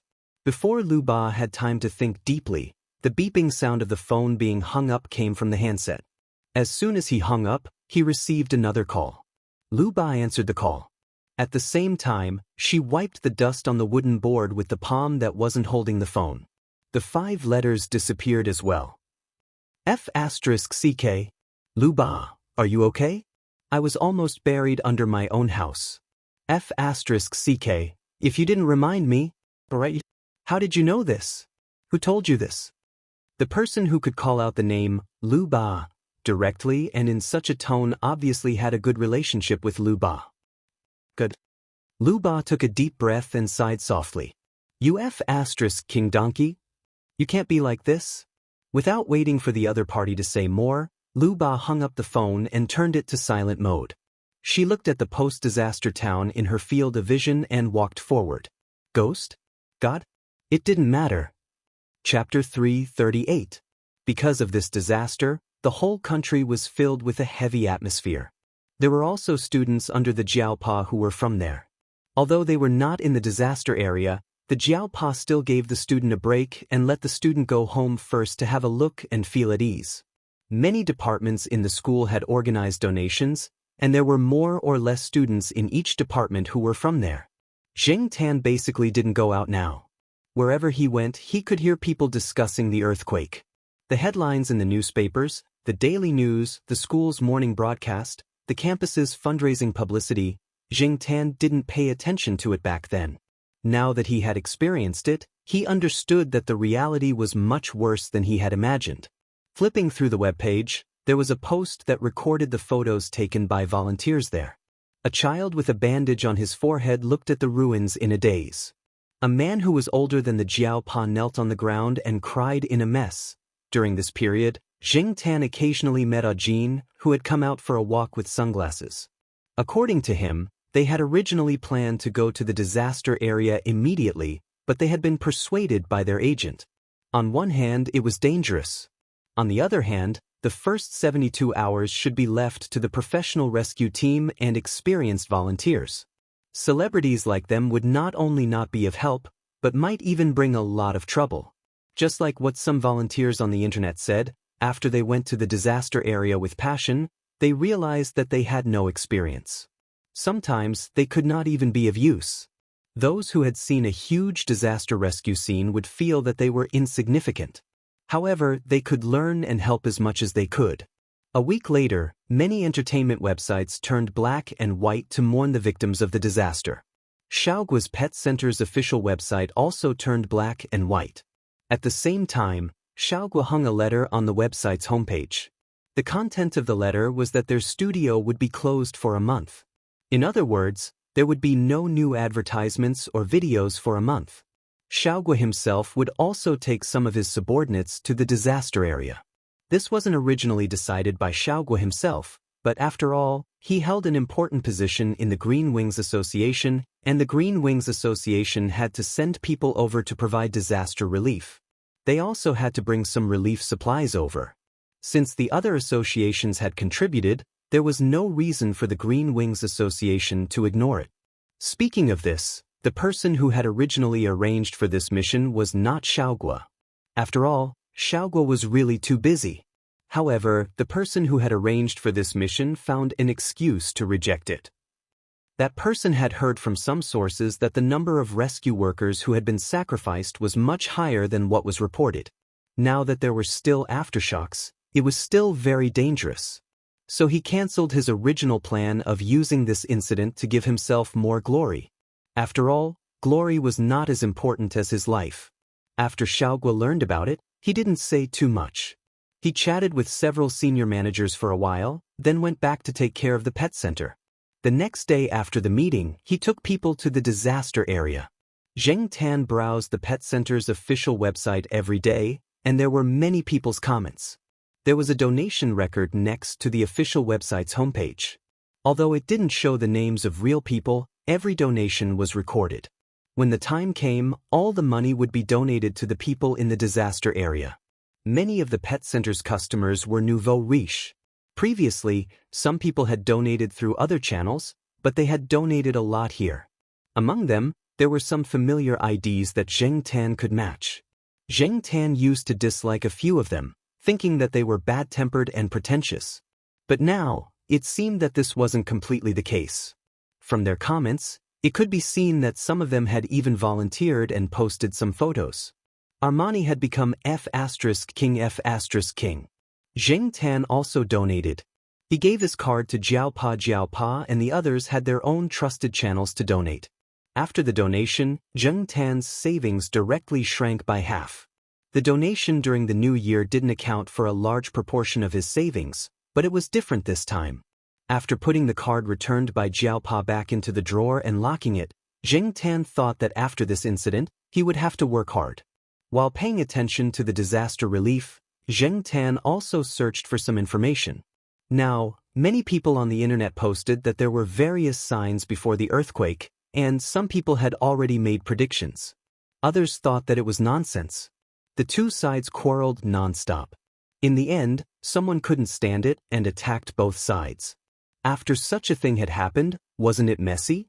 If they had so much time to quarrel, they might as well do more practical things and help more people. All they did was stay on the internet and criticize people. Did they really think that they were some big shot? There were many such posts. Zheng Tan couldn't be sure which ones were true, which ones were made up, and which ones were influenced by him. In short, in the end, they were all mixed up by some people. If Lu Ba really told a lot of people that 1/5 of the situations mentioned in these posts were caused by Lu Ba, then it would be considered good, and it would save a lot of people. He just didn't know if someone would investigate further after the incident. In order to avoid those unexpected troubles, Zheng Tan decided not to turn on his mobile phone recently.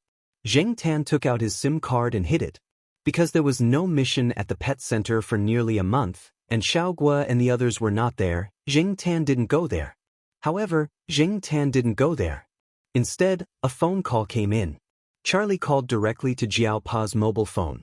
Therefore, after dinner that day, Jiao Pa didn't go to the courtyard again. Instead, he took Zheng Tan to the pet center. The cats in the studio and the cats adopted by the pet center were not together. For example, the American short-hair Prince, who often filmed advertisements, had his cat nest in the studio. Xiaogua did this to let them be more familiar with the atmosphere of the studio. After all, cats couldn't adapt well in unfamiliar places.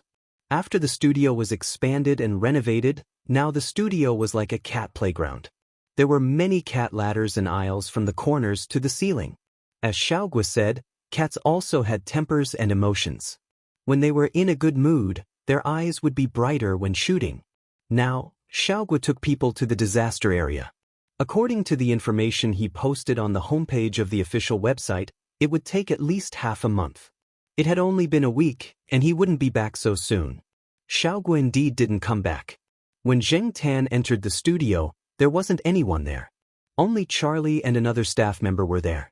The staff member had gone to the disaster area with Xiaogua. He was accidentally injured during the aftershock, and his physical condition wasn't very good. Therefore, he was sent back by Xiaogua. There were also a few people from the Green Wings Association with him. However, after returning to Chuhua City, they separated. He returned to the pet center, and Charlie went to pick him up. There was also a cat returning to the pet center with the staff member. It looked like it was 2 months old, and its fur was the same color as Huang. It was also an ordinary field cat, but this little yellow cat had lost its forelimbs. According to the staff member, it was injured in the earthquake.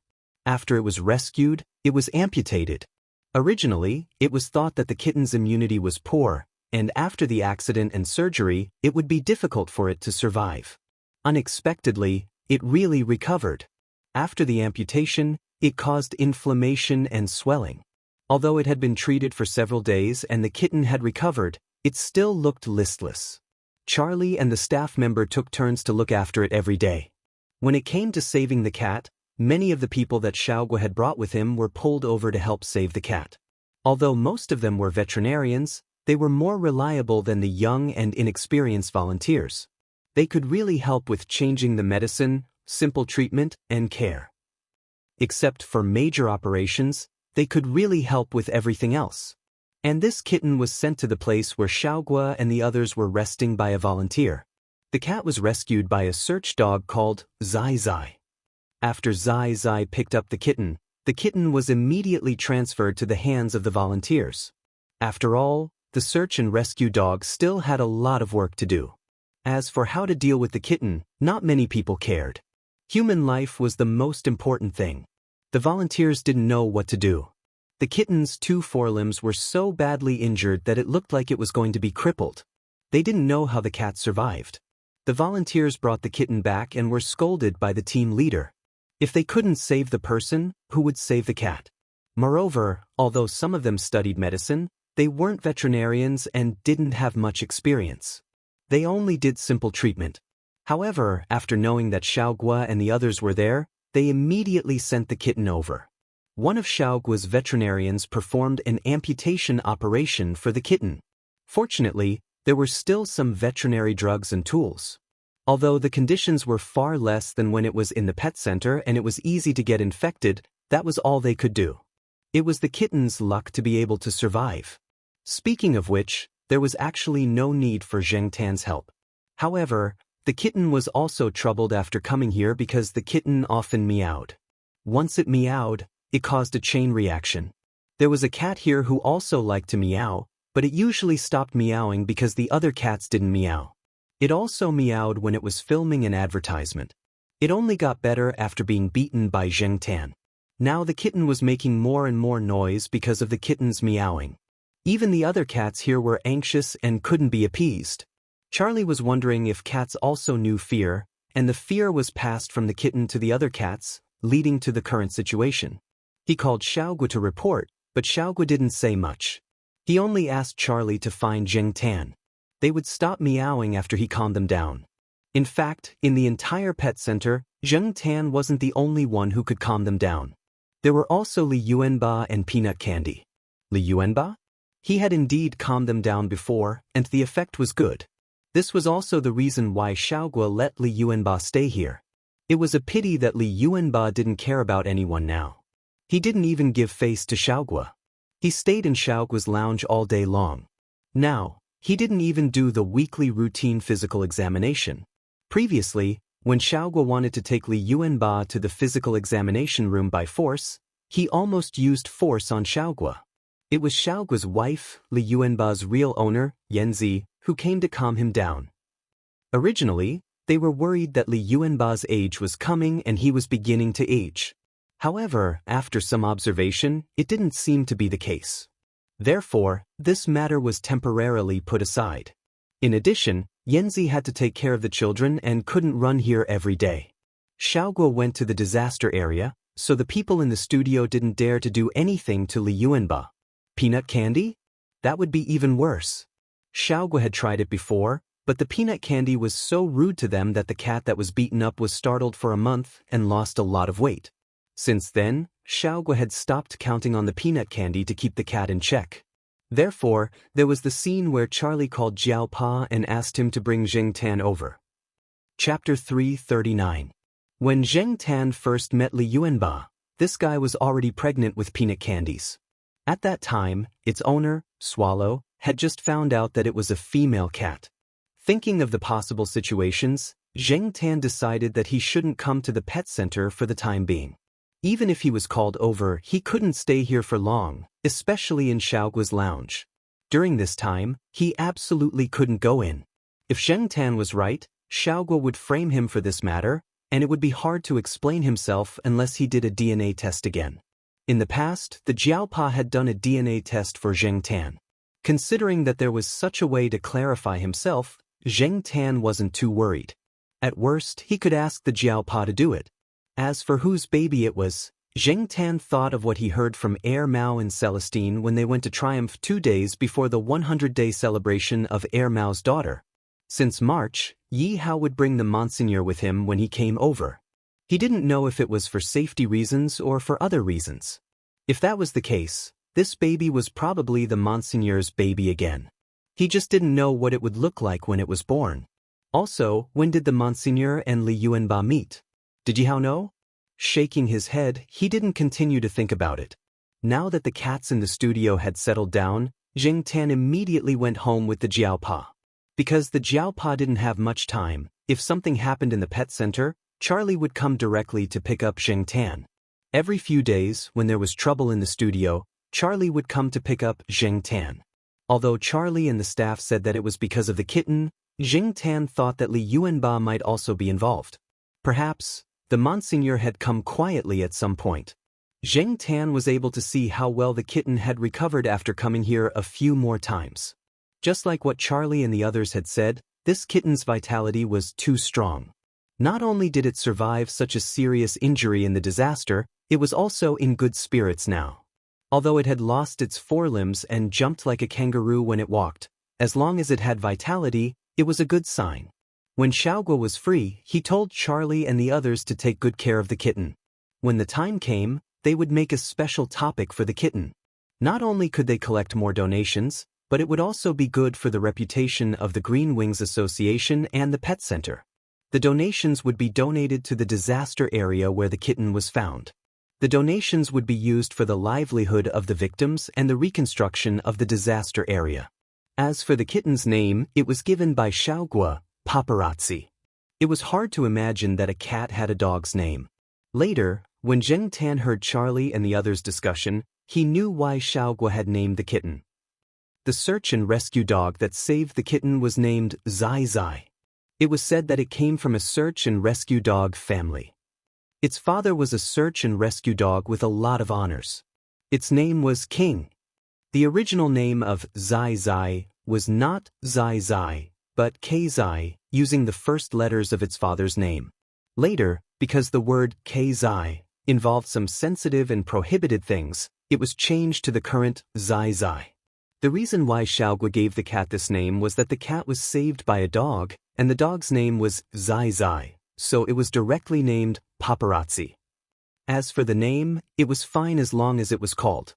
Listen, Paparazzi was so easy to say. Besides, even Swallow could name her cat Li Yuanba, so it was not that strange to name this cat Paparazzi. Even if the cats in the studio sometimes threw tantrums, they were relatively good-natured and were not very aggressive.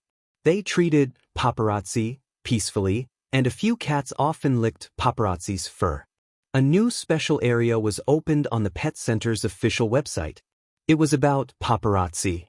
From the time after the operation to the current situation, there was a description of the situation.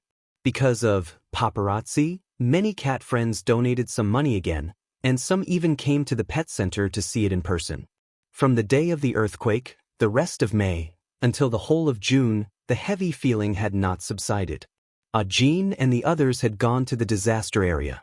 Now, some celebrities had also gone there.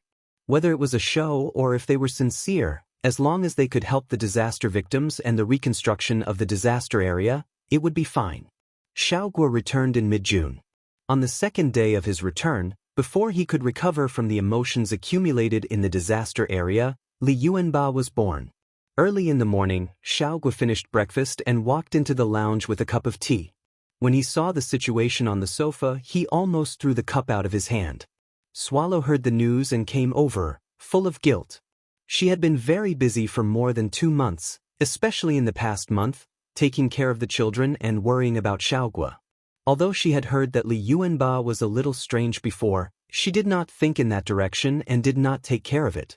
Now that she knew the real reason for Li Yuanba's abnormality, she was distressed and kept asking if Li Yuanba had been hungry during this time. Xiaoguo was also afraid that nutrition problems would affect the cats' bodies, but Li Yuanba did not cooperate with the inspection. It did not allow anyone except Xiaoguo and Swallow to enter the door at all. Whenever someone entered the door, Li Yuanba would roar, and its eyes would make people's hair stand on end. Because Li Yuanba was much more low-key now, many people had forgotten that this cat was actually very fierce in the past. However, Xiaoguo soon found that he and Swallow seemed to have worried for nothing. Some of the food he put in the lounge, and some of the food reserves in the studio, were missing. According to Charlie, the diced chicken in the fridge was missing from time to time, but they did not care at that time. Now it seemed that it had probably gone directly into Li Yuanba's stomach. Li Yuanba usually did not do things like rummaging, and no one knew that it had this ability. Maybe it did this kind of thing secretly, but it was not discovered. In the past, Zheng Tan also learned a few tricks from it to climb over the window. It could be seen that this hidden cat was actually very capable. Zheng Tan only knew about Li Yuanba's kittens on the day the studio started work. However, Xiaoguo kept it a secret. Except for the people in the studio, some people in the pet store and clinic did not know about Li Yuanba's kittens. The people in the studio should have also been told by Xiaogua, so they did not disclose the news. This made Jing Tan very confused. What kind of kittens were born that made Xiaogua keep it a secret? Looking at Xiaogua, who was sitting next to the camera, but his mind was not in the studio at all, Jing Tan's curiosity in his heart deepened. At this moment, several people in the studio who had seen the kittens, including Charlie, were also wondering who the kittens were. They could not see any other characteristics of the kittens now. They had to wait until it grew up. As for the color of its fur, thinking about the color of the kitten's fur, he glanced around the cats in the studio, but still had no clue. The proprietress, Swallow, said that it might not be a cat from the pet center. If it had that kind of inclination, it would not have waited until now. Li Yuanba also did not like those cats. Although cats may not talk about relationships like people, it was also true that there was only one peanut candy after a few years. Besides, there were quite a lot of male cats in the pet center, so the possibility of it being a cat was smaller. Finally, Charlie's eyes fell on Jing Tan, which made Jing Tan's beard tremble. F***ck, he was suspected again. However, Charlie thought of peanut candy. That was not right. Peanut candy had long hair, and its body shape did not match with Jing Tan's. If this kitten also had long hair and was big enough, tapping his forehead, Charlie thought about the long-haired cats around, especially the forest cats, but still could not think of anything. When it was almost noon, Swallow came over with a lunchbox, which contained the cat food she had made for Li Yuanba. Xiaogua did not stay in the studio, and went to the lounge with Swallow. Jing Tan took the opportunity to quickly follow them, wanting to see what the kittens looked like. Charlie and several other staff members who were eating lunch stretched their necks. They were not allowed to go close to the kittens. Peanut candy had not gone out to cause trouble for the past few days. It squatted not far from the lounge and looked over there. From time to time, it would go to the door and sniff the gap. It was not sure if it had realized that its brother or sister was inside. When other people came over, it would help Li Yuanba chase them away. Jing Tan was still an exception. When Peanut Candy saw Jing Tan, it did not show any intention of attacking him like it did when it saw other people or cats. As usual, it walked in front of Jing Tan and rubbed against him, just like when Li Yuanba took it out for a walk. When Xiaogua and Swallow saw this, they originally planned to persuade Jing Tan to leave, but now they did not say anything. They also wanted to see if Li Yuanba would chase Jing Tan out. After the door opened, Peanut Candy stuck its head out and squeezed in with Jing Tan, but it did not get close. It squatted by the door, stretched its neck, and looked curiously at the sofa. Jing Tan walked in a few steps. Li Yuanba let out a warning sound, but it was only a warning sound. It did not show any strong vigilance or attack like it did when it saw other people. After stopping, Jing Tan jumped onto a chair and stood up slightly to look at the sofa. The sofa had been surrounded by Xiaogua to prevent the kittens from falling out. The floor around the sofa was also covered with a thick blanket, just in case.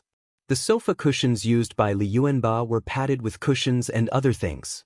It was convenient for Li Yuanba to change and get used to it faster. At this moment, Li Yuanba was lying on its side on the sofa. In its stomach, there was a suspicious ball. What was that? Dragon fruit? Jiaoma had bought some dragon fruit in the past 2 days, so when Jing Tan looked at the ball, he thought of the flesh of the dragon fruit.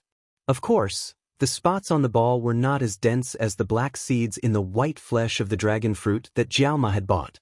Speaking of which, the fur pattern was most similar to that of the Dalmatian dog. Yes, the kitten in Li Yuanba's arms at this moment was very similar to that of a Dalmatian. Jing Tan had seen many black and white cats, but it was the first time he had seen one with black spots like this. If it had yellow fur, it could be said that it looked like a leopard, but this one had white fur, so it was only black and white. It was all Xiaogua's fault for keeping the news a secret. He was afraid that some curious people would come over and disturb Li Yuanba. There were many rich and powerful people among Xiaogua's cat friends. Unfortunately, Xiaogua didn't sell the cat. If they were curious and insisted on coming over, Xiaogua's refusal would definitely offend them. Moreover, Yanzi had said that the cat wasn't for sale and that he would raise it himself, so Xiaogua decided to keep the news a secret. Just like the situation with Peanut Candy, Li Yuanba only gave birth to one kitten. This kitten was bigger than the average kitten. Yanzi and Xiaoguo were discussing what to name the cat. Chapter 340. Maybe it was because Li Yuanba was too lazy to move, or maybe it had changed its way of educating children, or maybe it knew that this kitten's fur color could easily attract trouble. Anyway, Li Yuanba didn't take little Sesame everywhere. Back then, Li Yuanba used to carry peanut candy everywhere. Now, Li Yuanba basically only stayed in Xiaoguo's lounge and didn't run around. But little Sesame was different. Just like peanut candy back then, little Sesame grew very fast. It was obviously bigger than other cats of the same age, and this trend became more and more obvious as it grew. When it was a month old, this little guy showed its restless side. It ran around and was full of energy. Together with Paparazzi, they were the two most active cats in the studio this summer. Even peanut candy couldn't compare to them. Now, Xiaoguo put a cat tree in the lounge. Sometimes, Li Yuanba was annoyed by little Sesame, so it would jump to the top of the cat tree. Sometimes it would lie on the sofa, but the sofa was too low. Even if little Sesame couldn't climb up, it would still tease around. There was also a cat bed near the floor of the cat tree. That was where little Sesame slept. Sometimes Li Yuanba also slept there. Because of the mother and son in the lounge, Xiaoguo also changed the resting place. Otherwise, it would be impossible to rest peacefully here. Little Sesame was too restless. At the end of July, Zheng Tan was picked up by Charlie and brought to the pet center. Today was a routine working day. The temperature had already soared to 38 degrees Celsius. Outside, especially on the streets, the temperature was even higher.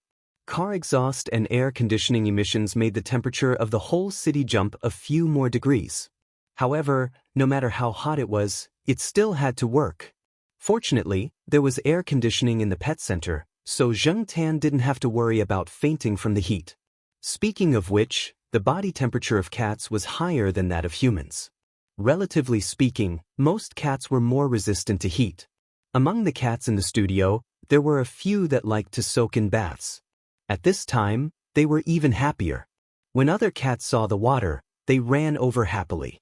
It was said that Sesame was also a cat that liked to soak in baths. One day, this little guy flipped into a basin of water. When a staff member went over to wash his face, he found a cat floating in the basin. The unique spotted fur color showed that this was the cat that the boss and lady boss treasured. At that time, the staff member was so scared that his face turned pale. After all, the basin was placed there. If this cat drowned in the basin, he didn't know how to explain it. He reached out his hand. Little Sesame raised his hand and pushed the staff member's hand. Little Sesame raised its head impatiently, then it moved its hand a few times in the basin and continued to float in the basin. It was only a 1-month-old cat, and its immune system was weak.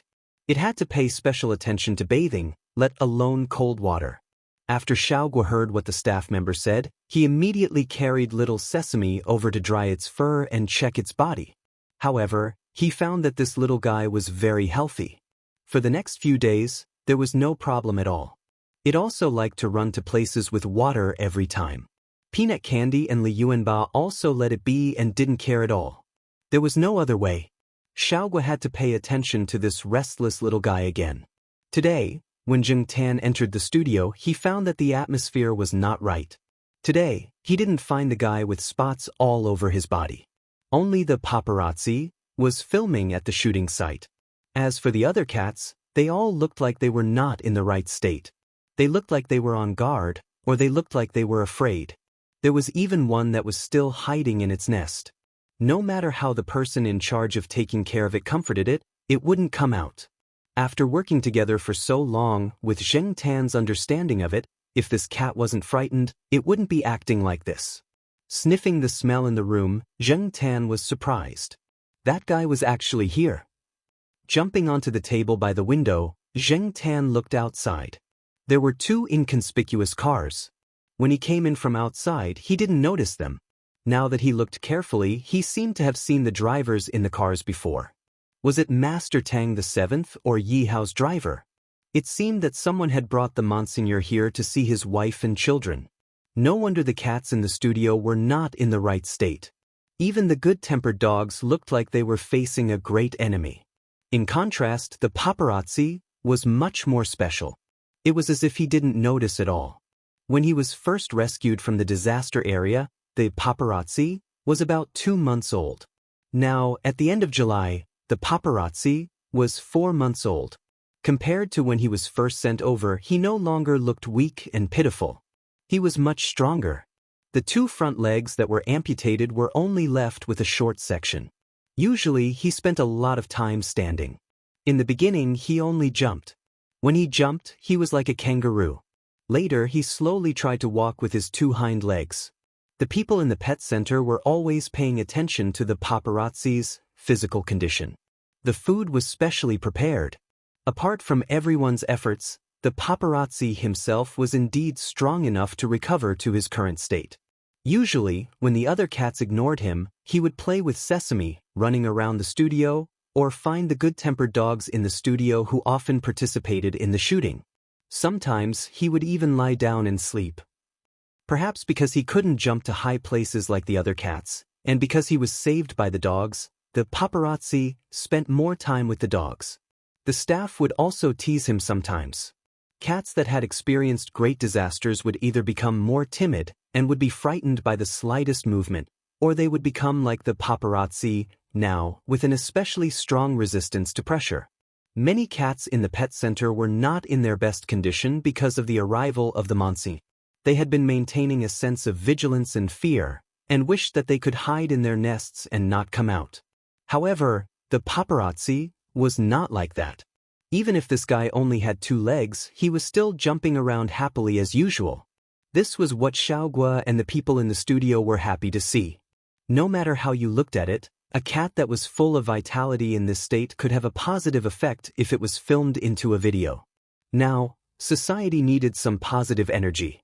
Because the other cats weren't doing their best today, Xiaogua let the people in the studio film the paparazzi first and let Jingtan cooperate.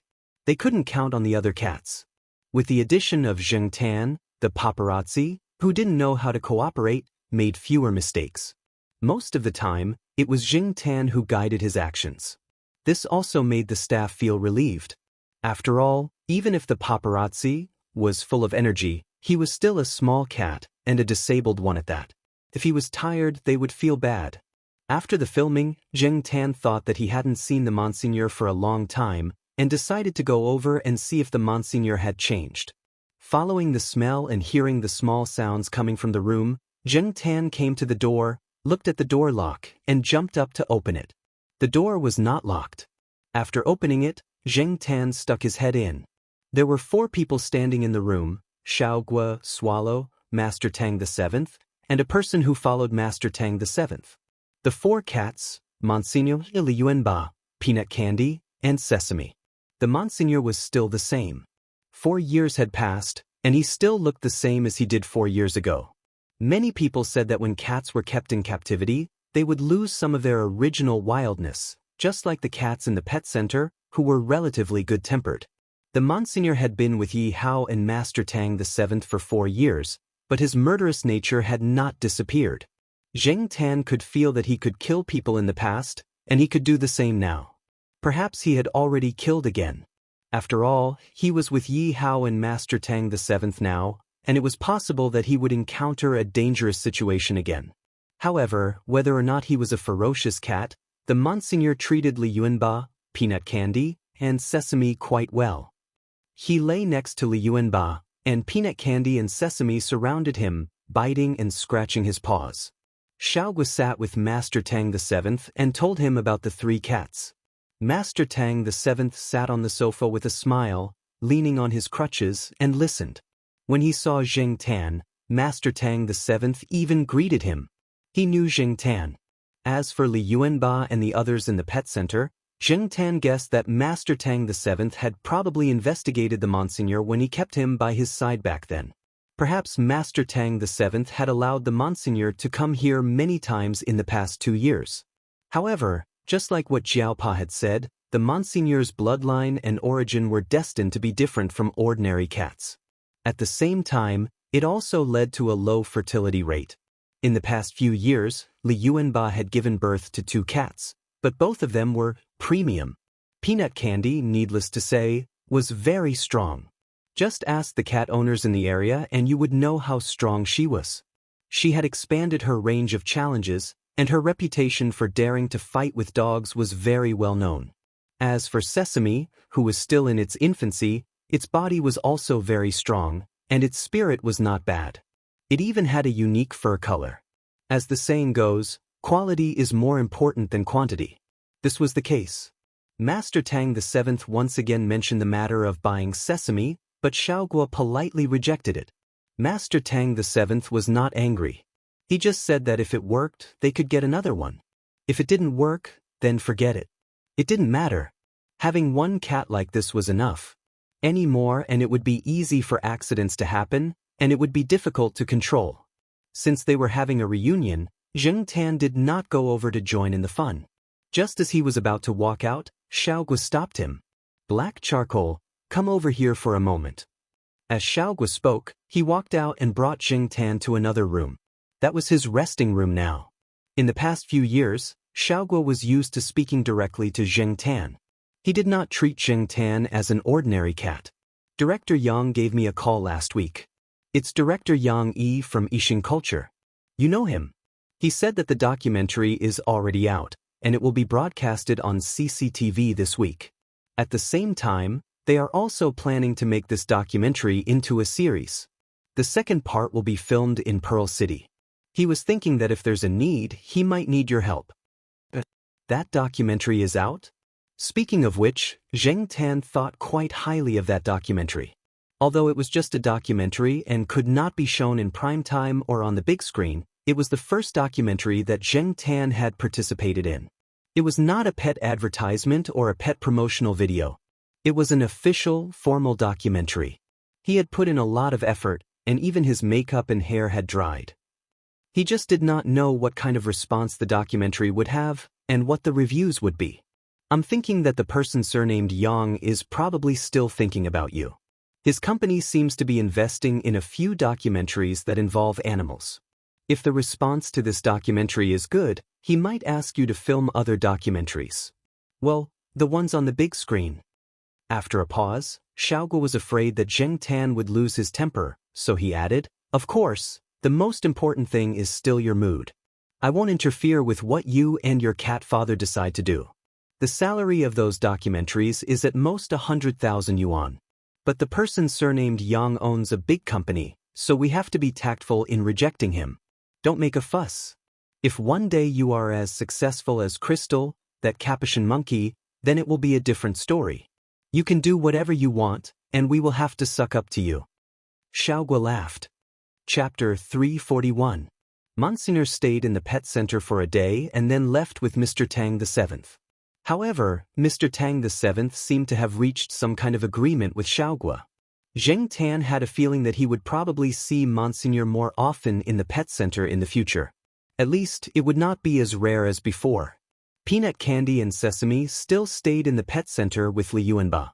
They lived a good life here, mainly because Li Yuanba was here. Peanut Candy had already gotten used to the life here. As for Sesame, it was still young, so Xiaoguo and Yanzi were reluctant to give it away. Zheng Tan had secretly looked up the Capuchin monkey, Crystal, mentioned by Xiaoguo on the internet when he was alone at home. He knew that this guy was a comedy star with a high salary and was very rich. No matter whether it was in TV series or on the big screen, this guy could be seen everywhere. Some of the cats from Xiaoguo's studio had also appeared on the big screen, but they had only appeared for a few seconds or no more than 2 or 3 minutes, which was different from the real animal celebrities. Of course, Zheng Tan did not want to compete with the animal stars.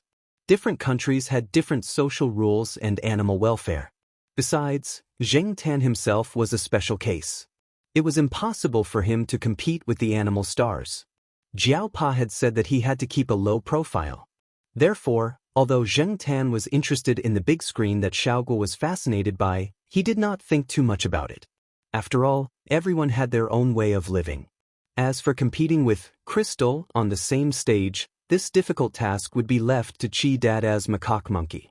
After all, they were both monkeys and they both walked the same path. On the day of the broadcast of the documentary, the Jiao family who had heard the news sat in the living room at night. No one went out. Jiao Pa did not go to the yard either. The family of 4 people and 1 cat all stared at the screen. Zheng Tan looked at the 4 people who were staring at the screen and did not show any impatience. Suddenly he had some thoughts. It was just a documentary, but the whole family was already waiting in front of the TV. Jiao Pa even cancelled a meeting that night. Even though the Jiao Pa had told Zheng Tan to keep a low profile, at this moment, the 4 members of the Jiao family couldn't contain their excitement and pride. Would the 4 members of the Jiao family be even more excited if it was a TV series or a movie on the big screen? After all, in most cases, documentaries did not have as much influence on the public as TV series and movies. What Zheng Tan filmed in Xiaogui's studio could only be considered a small fuss to please some online viewers. Should he develop it further? While Zheng Tan was thinking, Jiao Yuan said excitedly, "It's starting! It's starting!" Zheng Tan raised his head and looked at the TV. The title of the documentary was displayed, City People, Cats. There was also a subtitle at the end of the article, Capital Cat Affair. Looking at the title, it was obvious that Yang Yi had been wanting to make a series for a long time. This was the capital episode, the next one was the Pearl episode. Who knew which city would be next? Was Yang Yi going to film all the major cities in the country? Probably not. The documentary wasn't long. The commercials didn't even add up to an hour. When Zheng Tan was in the shot, the Jiao family was very excited. Even though Zheng Tan's fur was dyed, to the Jiao family, black charcoal was still black charcoal. The 4 of them even commented on Zheng Tan's role and acting in the film. Of course, the other cats also discussed it, including Big Amy and other cats. From the old capital city to the modern skyscrapers of the capital city, the different sceneries, the people who lived there, and the lively figures who were active in various places were presented on the screen one by one. Domesticated, homeless, living in luxurious mansions, squatting in alleyways, noble, country bumpkin, serious, crazy. But no matter what kind of cat, Yang Yi wanted to show the aura and ruffian spirit that belonged to the cats of the capital. In the beginning, to Zheng Tan, the cats there weren't anything special. But after editing the film, it gave off a completely different feeling. No wonder people said that it was different when you were on the screen. Zheng Tan looked at himself on the screen and felt that he had become artistic. Different stories, different scenes, accompanied by different music, the audience reminisced along with the documentary. Some people reminisced about the old alley of Hutong, some reminisced about the blurry little figure in their memories that could only be seen in some old photos, and some reminisced about the people and things that had once lived there and were related to it. When he first participated in the filming, he didn't think much of it. But when it was actually produced, Zheng Tan found that the film was very moving and resonated with many people. In the few memory scenes that Zheng Tan participated in, there were photos of the cats that Yang Yi's grandfather took when he was alive. Each photo recorded the city of that era, the people of that era, and the cats that were active in that era. At the end of the film, there was a quote from an editor of Pet Word magazine. "We may live in different cities, see different sceneries, live different lives, pass different strangers every day, and open the door with different feelings, but what greets us is the same kind of happiness." When you hug the cat's warm body and quietly observe the city, do you know how many stories here are related to cats? Do you know what is happening in other cities? Do we fall in love with this city because of the cats, or do we have cats because of this city? After watching, Jiao Pa went to search the official website of the film. Since he planned to make it into a series, Yang Yi also created an official website. There were some new promotional videos that had already been edited. They were some clips that were currently being filmed in Pearl City. How was this planning to film? They had clearly started work a long time ago. It was even possible that the filming was almost done. Zheng Tan thought that if he really wanted to participate in the film, there would be someone who came to talk to Jiao Pa about it. It seemed that Zheng Tan might not be needed for the next few series. There were quite a lot of people who posted on the official forum. Most of the people who resonated with the Beijing chapter had lived in the old capital, or were currently living in the capital. With the Beijing chapter as a precedent, some people in Pearl City were also looking forward to the filming of the Pearl City chapter. 10 miles of the ocean, the pearl of a century. Some people compared the cats of Pearl City to the pretty girls of a humble family who had walked out of the village. They were a little beautiful and enchanting. They were leisurely and relaxed, making people unconsciously moved.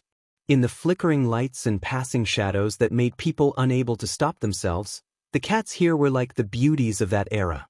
In the depths of the mortal world, in the old dreams of the old Pearl City, they appeared and disappeared, but never left. Looking at the meaning of the promotional video, it was going to replay decades of the past. The beauties of that era brought their cats to reenact those glorious and lonely old dreams. Maybe the characteristics lived in the era, or maybe it was just the presentation method and focus of the film. The cats of each city would integrate the characteristics of different eras in that city. It was exaggerated art, but it was quite comfortable to watch. It was just that he didn't know when the film would be filmed in Chuhua City. In terms of historical significance, Chuhua City was also an old city. However, strictly speaking, Jing Tan wasn't a native of Chuhua City. If the film was really filmed here, would Jing Tan participate in it? He would talk about it when the time came. It was still too early to talk about it. In the next few days, when Jing Tan was alone at home, he would specifically go to the film review and related areas of the major forums. Most of the reviews of the documentary were very good. In some pet forums, in the pet cat section, the documentary was promoted again and again. Every time he saw someone promote the documentary, Jing Tan couldn't help but be happy. Although no one could recognize him, it couldn't stop Jing Tan's good mood from seeing the good reviews. In the forum, there was a post called 10 Expressions of the Cats in the Documentary. Out of the 10, Jing Tan occupied 3, Dammy occupied 1, Xiaomi another, and the other 5 were other cats. However, the first cat wasn't Jing Tan, but Dammy. The scene of Dammy squatting on the wall and laughing down below was forwarded by many people, with different funny subtitles attached. In some chat software, netizens cut that scene and made it into a GIF and posted it everywhere. Thus, Dammy became popular on the internet. Far away in Beijing, Fang Xiaokong sat in his office and flipped through the posts about Dammy and laughed for a long time. Just when Jing Tan thought that Yang Yi was using all his energy to film the documentary series, the Jiaopa received a call from Yang Yi. Yang Yi said that there was a film that he wanted Jing Tan to act in. The Jiaopa didn't reject him directly. He went home and asked Jing Tan for his opinion. During this period of time, Jing Tan had been thinking if he had the chance to act in a film. He didn't want to be the main lead, just a minor supporting role would be enough. Appearing for 5 minutes would be enough. Even a cameo would be fine. When the time came, the Jiao family would definitely go to the cinema to watch it. Now that he heard the Jiaopa's words and deduced from Yang Yi's words, it was a relatively important role. Why not act?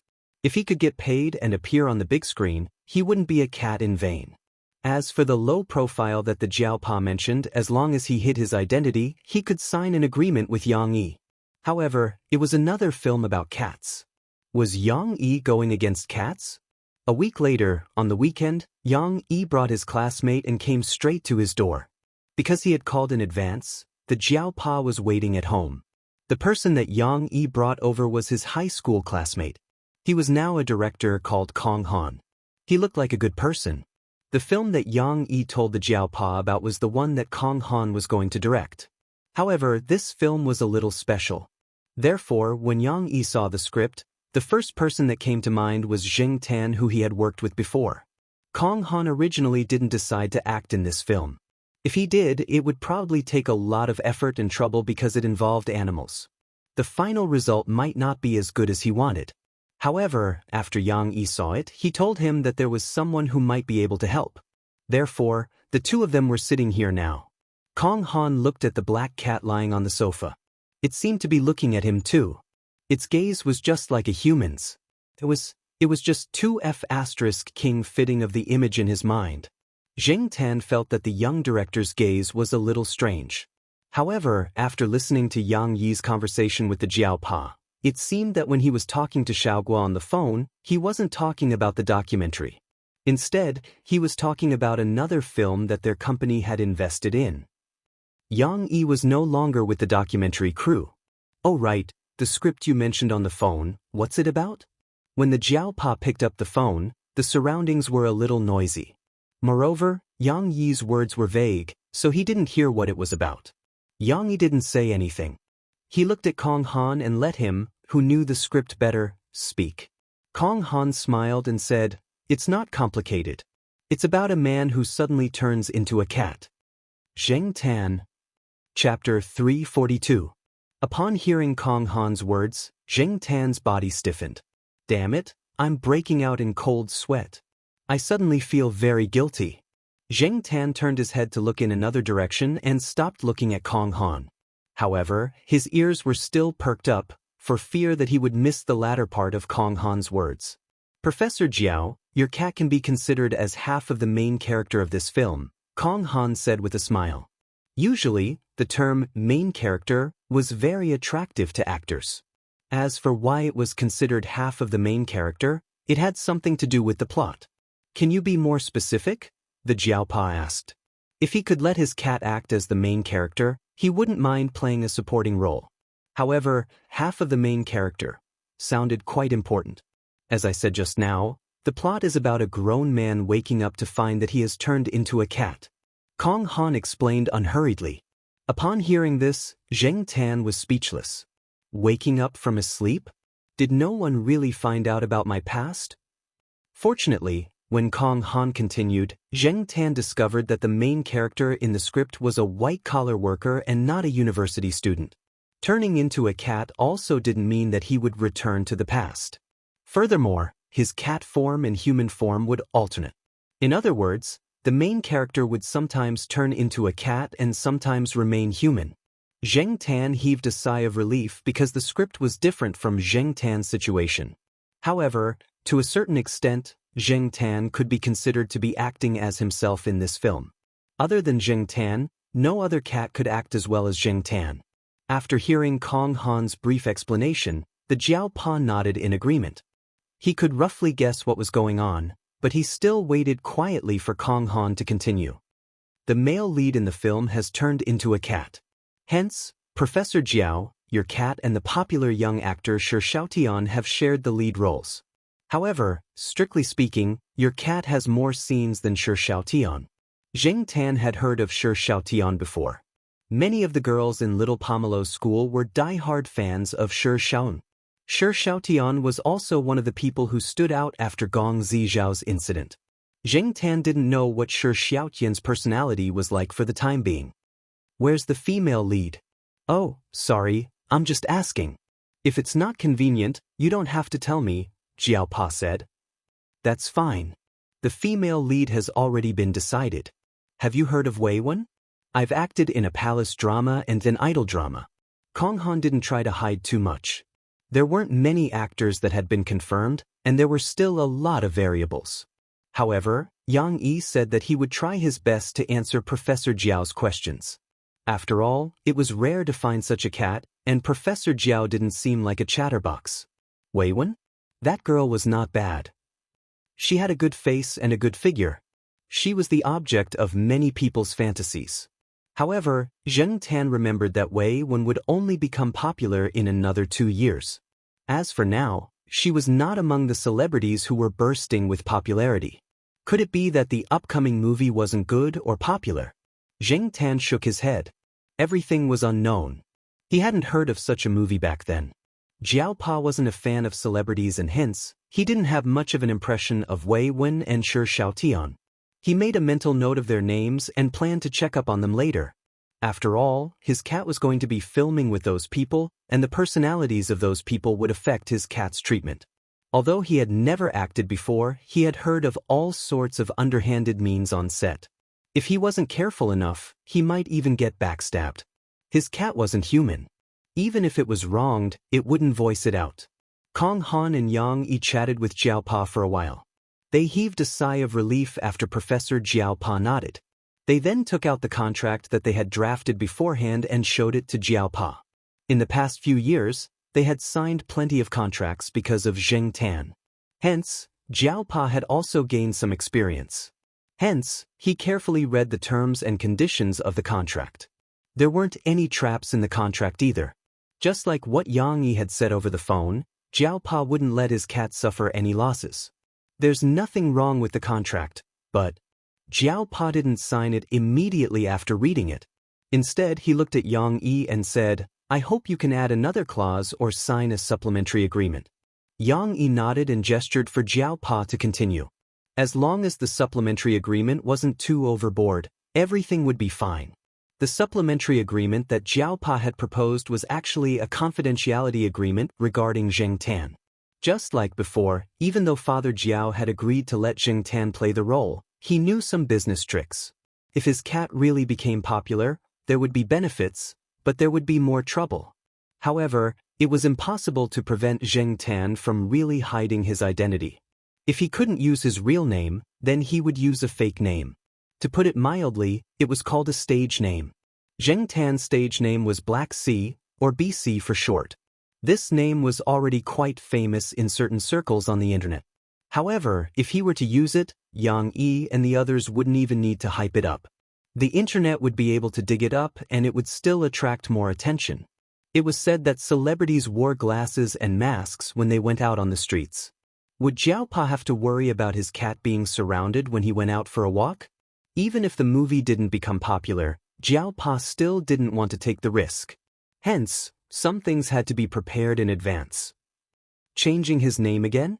After listening to Jiao Pa's explanation, Yang Yi didn't understand why this family had such an attitude when everyone else wanted to be famous. Keeping a low profile? But Yang Yi could say with certainty that as long as the publicity was good and the right operations were done properly, this cat would definitely become popular. Its value might not be comparable to that of the best actors and actresses, but it might be comparable to that of a small celebrity. After all, there weren't any famous animal celebrities in the country. Even the monkey named Big Brother Chi, who was active in the TV series recently, couldn't compare. However, on the other hand, this family was really good to the cat. This was also for the cat's sake.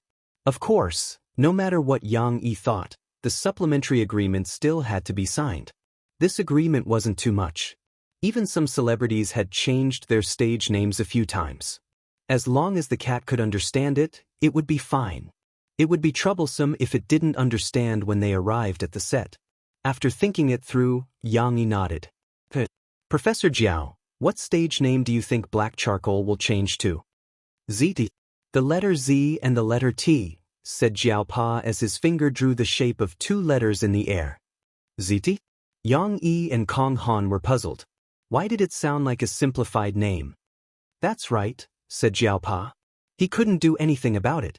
He wasn't the one who came up with the name. He had always been very democratic. ZT was the name Jiao Pa.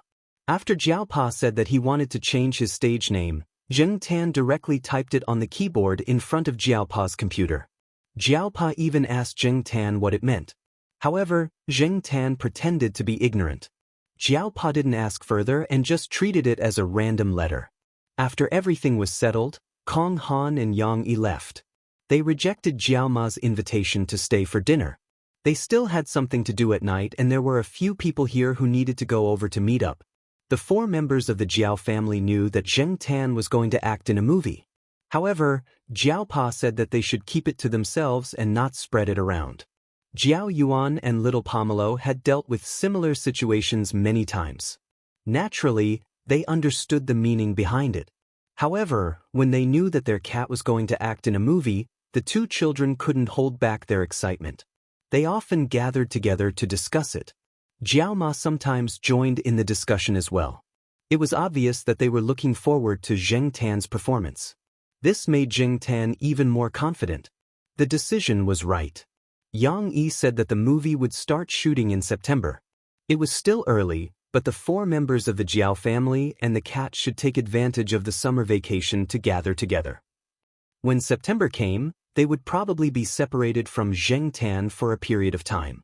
It would definitely be longer than last year's documentary. Since Zheng Tan had decided to make a movie, Xiaogua had to give him a heads up. Before Zheng Tan left Chuhua City, Xiaogua asked Zheng Tan to work overtime a few times. Of course, overtime pay was indispensable. Therefore, in August, Zheng Tan came to the pet center more frequently to work overtime. At the same time, Yang Yi's documentary gave Xiaoguo an idea. Since Zheng Tan would be absent for a period of time, Xiaoguo wanted to make a different documentary. Since Yang Yi had already made a regional documentary, Xiaoguo wanted to make a documentary about the age of the cat. Xiaoguo wanted to make a documentary about Tomcat. Tomcat's standard was that even though 7 or 8 years old was considered old in many people's eyes, there were still quite a few cats over 7 years old in the pet center's treatment records and some pet files. Therefore, Xiaoguo changed the age limit of the documentary to 10 years old and above. Wasn't it a time to promote harmony and positive energy? This was not bad. He wanted to use documentary techniques to record some touching stories between humans and cats. Being able to live with humans for more than 10 years meant that the relationship between them must be quite deep.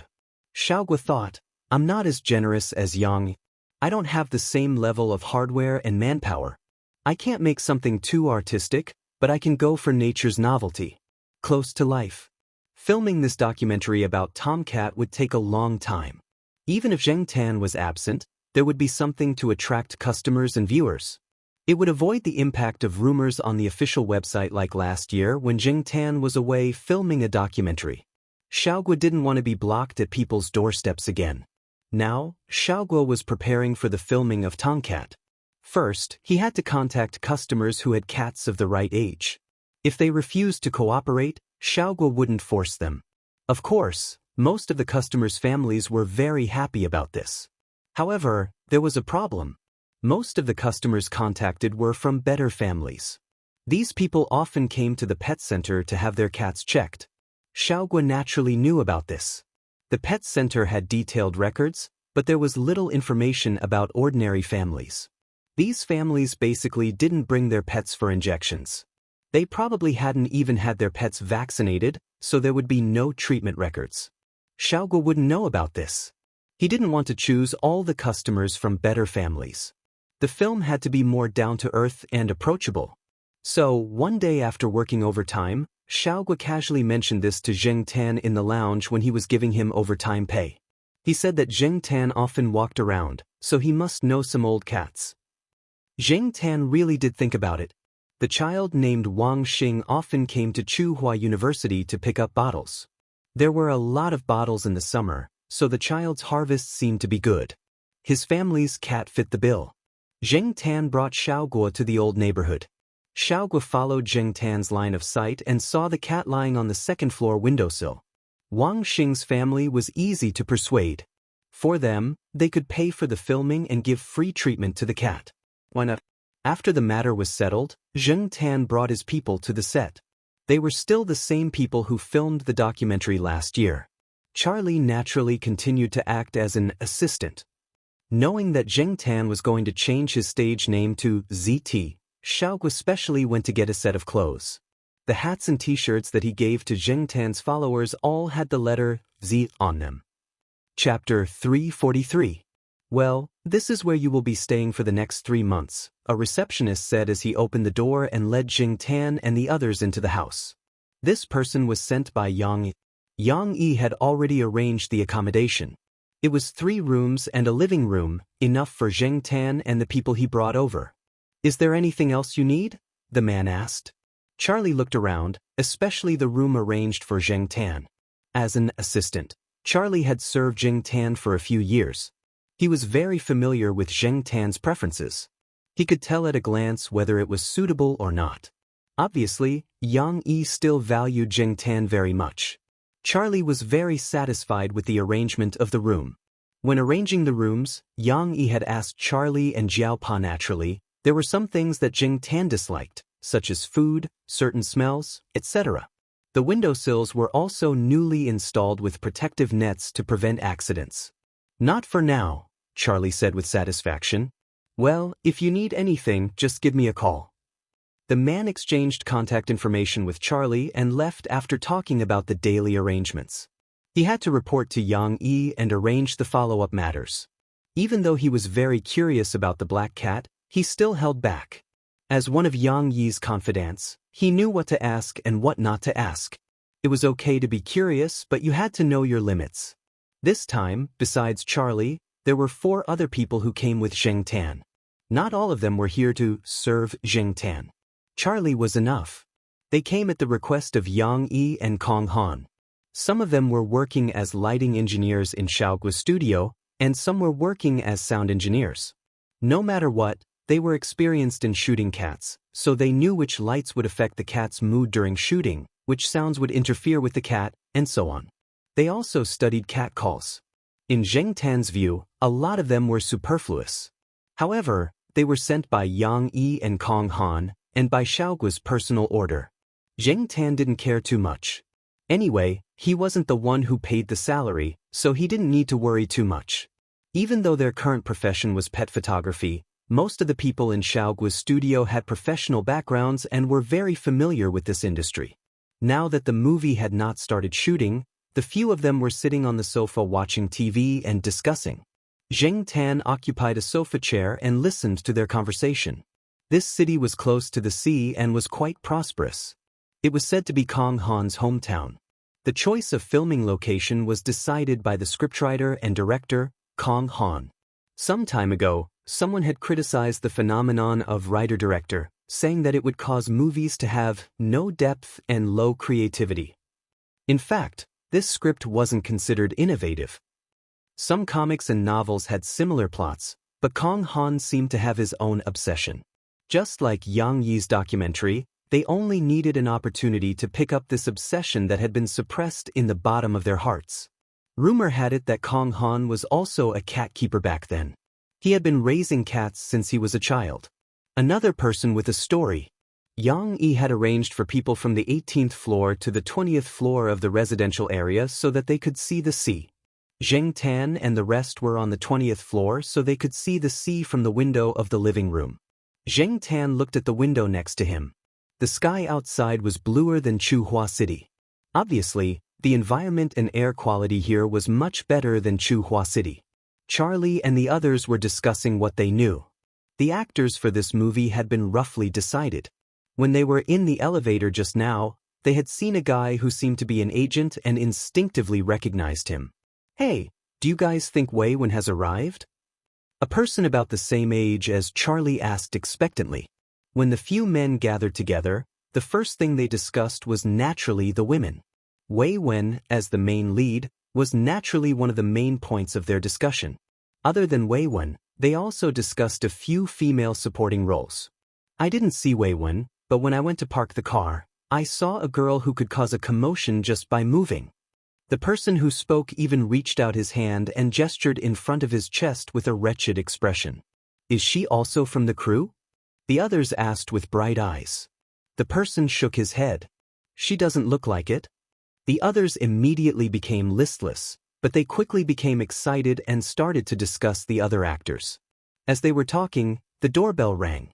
Charlie, who was closest to the door, looked through the peephole and gestured to the people on the sofa. The few of them looked at each other and moved quickly. There was no trace of the wretchedness they had when they were discussing the topic that was not suitable for children. They had no choice but to be cautious. If there was a problem, they would have to pack up and leave immediately. Before they came, Xiaoguo had told them that the crew was not their working group, nor was it the group that made the documentary. There might be a lot of tricks involved. The cat could not guard against anything, so naturally, they would have to deal with it.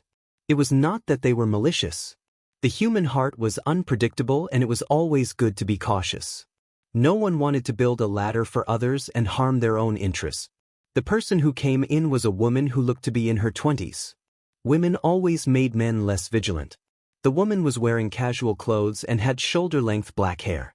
Although she was not very beautiful, when she smiled, her eyes curved and she looked very likable. "Sorry to disturb you, I live downstairs. My surname is Yang Huaishi, from Yixin culture. May I ask if you are also from the crew of Black Cat?" The woman with the surname Yang introduced herself. She was the manager of the few actors downstairs, and she was just here to visit. She did not talk much. After chatting with Charlie and the others for a while, she put down the gifts and left. After closing the door, Charlie and the others started to discuss again. "She brought gifts when she visited? It's high-end tea. She's probably here to find out the truth? She has the same surname as the big boss of Yixin culture. Probably not related. Why would she need to come here personally to find out? That's true. But it's better to be careful. I think someone downstairs wants to use our black ZT to make a name for themselves. Zheng Tan only listened to Charlie and the others' discussion. The sofa was facing the window, so when Yang Huaishi came in, she did not see Zheng Tan due to the angle. Zheng Tan did not care about those people. He was thinking about what the Jiaopa had told him before leaving Chuhua City. When they were filming the documentary, the Jiaopa had said that they could not be too smart and that they had to make mistakes. Filming a movie required a lot of technical skills, so Zheng Tan was thinking about how to make mistakes as natural as possible. Compared to Zheng Tan, who was leisurely thinking about how to make a mistake, the main actors and supporting actors were much more nervous. This was especially true for the newbies who had been selected this time. They were afraid that something might go wrong. A single mistake could ruin their good impression of the director and the big boss. Of course, being on good terms with the crew, especially the more important ones, was also very beneficial for the small actors. Otherwise, Yang Huaishi would not have come up to ask about the situation.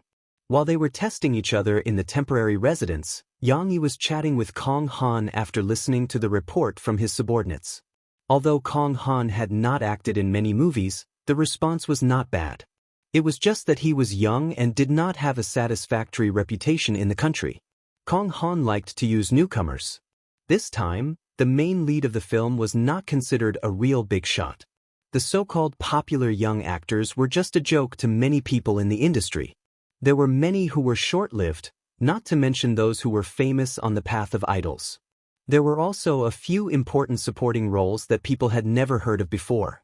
There were also a few who were newly signed. Of course, most of them were from Yixing culture. Yang Yi was rich. No one would say anything if he invested money to promote his own people. As for who he would promote, it would depend on their performance. There were no superstars in this movie. Yang Yi, the big boss of Yixing culture, was here to watch the filming. The actors and actresses of Yixing culture knew what this meant, so they were nervous. Kong Han and Yang Yi were both people with high standards. Kong Han felt that the computer special effects in the movie made up for the actors' inability to perform difficult or dangerous actions to a certain extent. However, they would never be able to perform the actors' unique and charming expressions. Many famous actors and actresses often relied on a smile or a look to reach the realm of perfection and leave a deep impression in people's hearts. Therefore, Kong Han always felt that it would be more effective to use a real cat in this movie and not use computer special effects. As for Yang Yi, his focus was not on this movie. It was different from the documentary where he really put his heart and soul into it. This movie was just a channel for him to give his actors and actresses a chance to perform. Yixing culture couldn't compare to the big shots of the entertainment industry with some history. Therefore, Yang Yi wanted to create a superstar of Yixing culture. At the top of the pyramid of professional actors and actresses, there were very few superstars.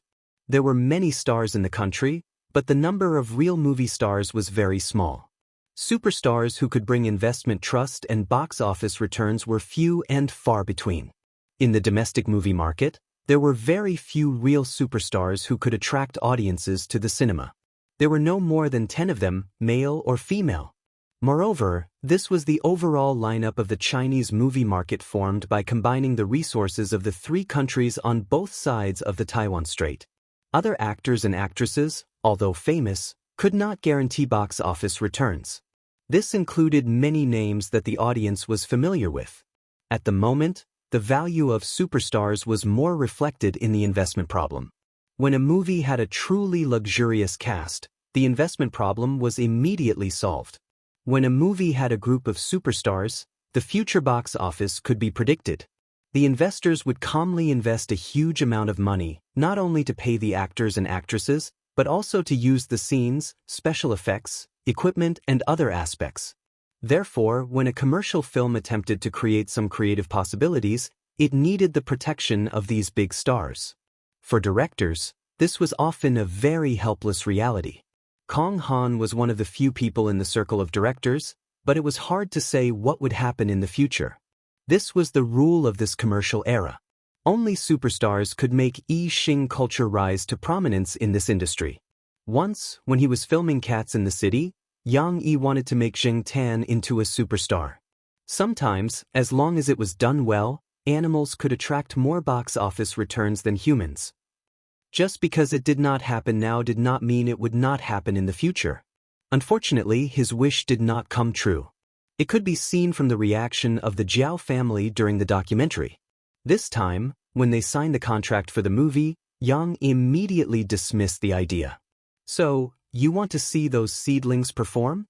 Kong Han looked at the person across the table. Yang Yi laughed and said jokingly, "Actually, I'm more looking forward to seeing those seedlings perform with a cat. Don't think that cat will only follow the instructions."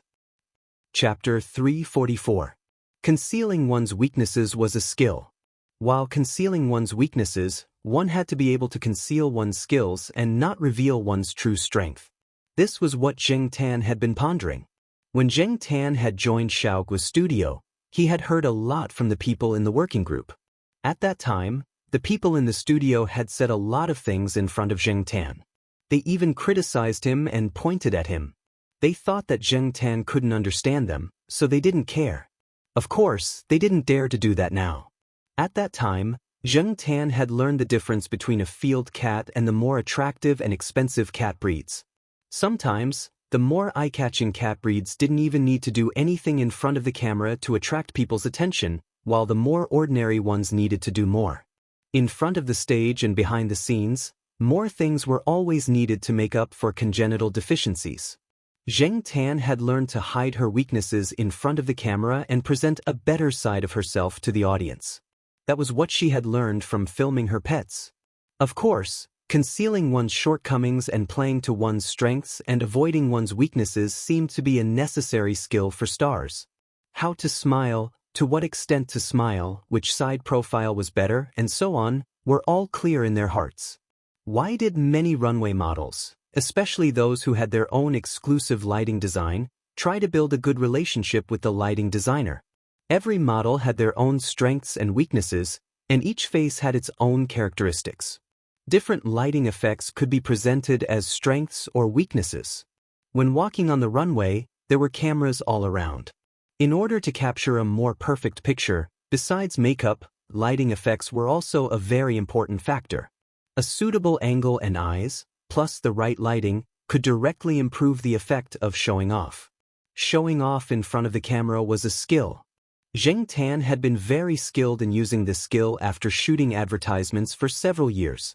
There were many people with acting skills, and there were also animals with acting skills. As long as they were trained, they could fool people, such as the famous monkey Chidata. Acting skills? Indeed, it was more vivid than the other monkeys. Perhaps the other monkeys were trained to imitate human movements and expressions, but Chidata would integrate some of its own emotions into it. However, from Yang Yi's point of view, Zheng Tan was different. Yang Yi had already noticed this during the filming of the documentary.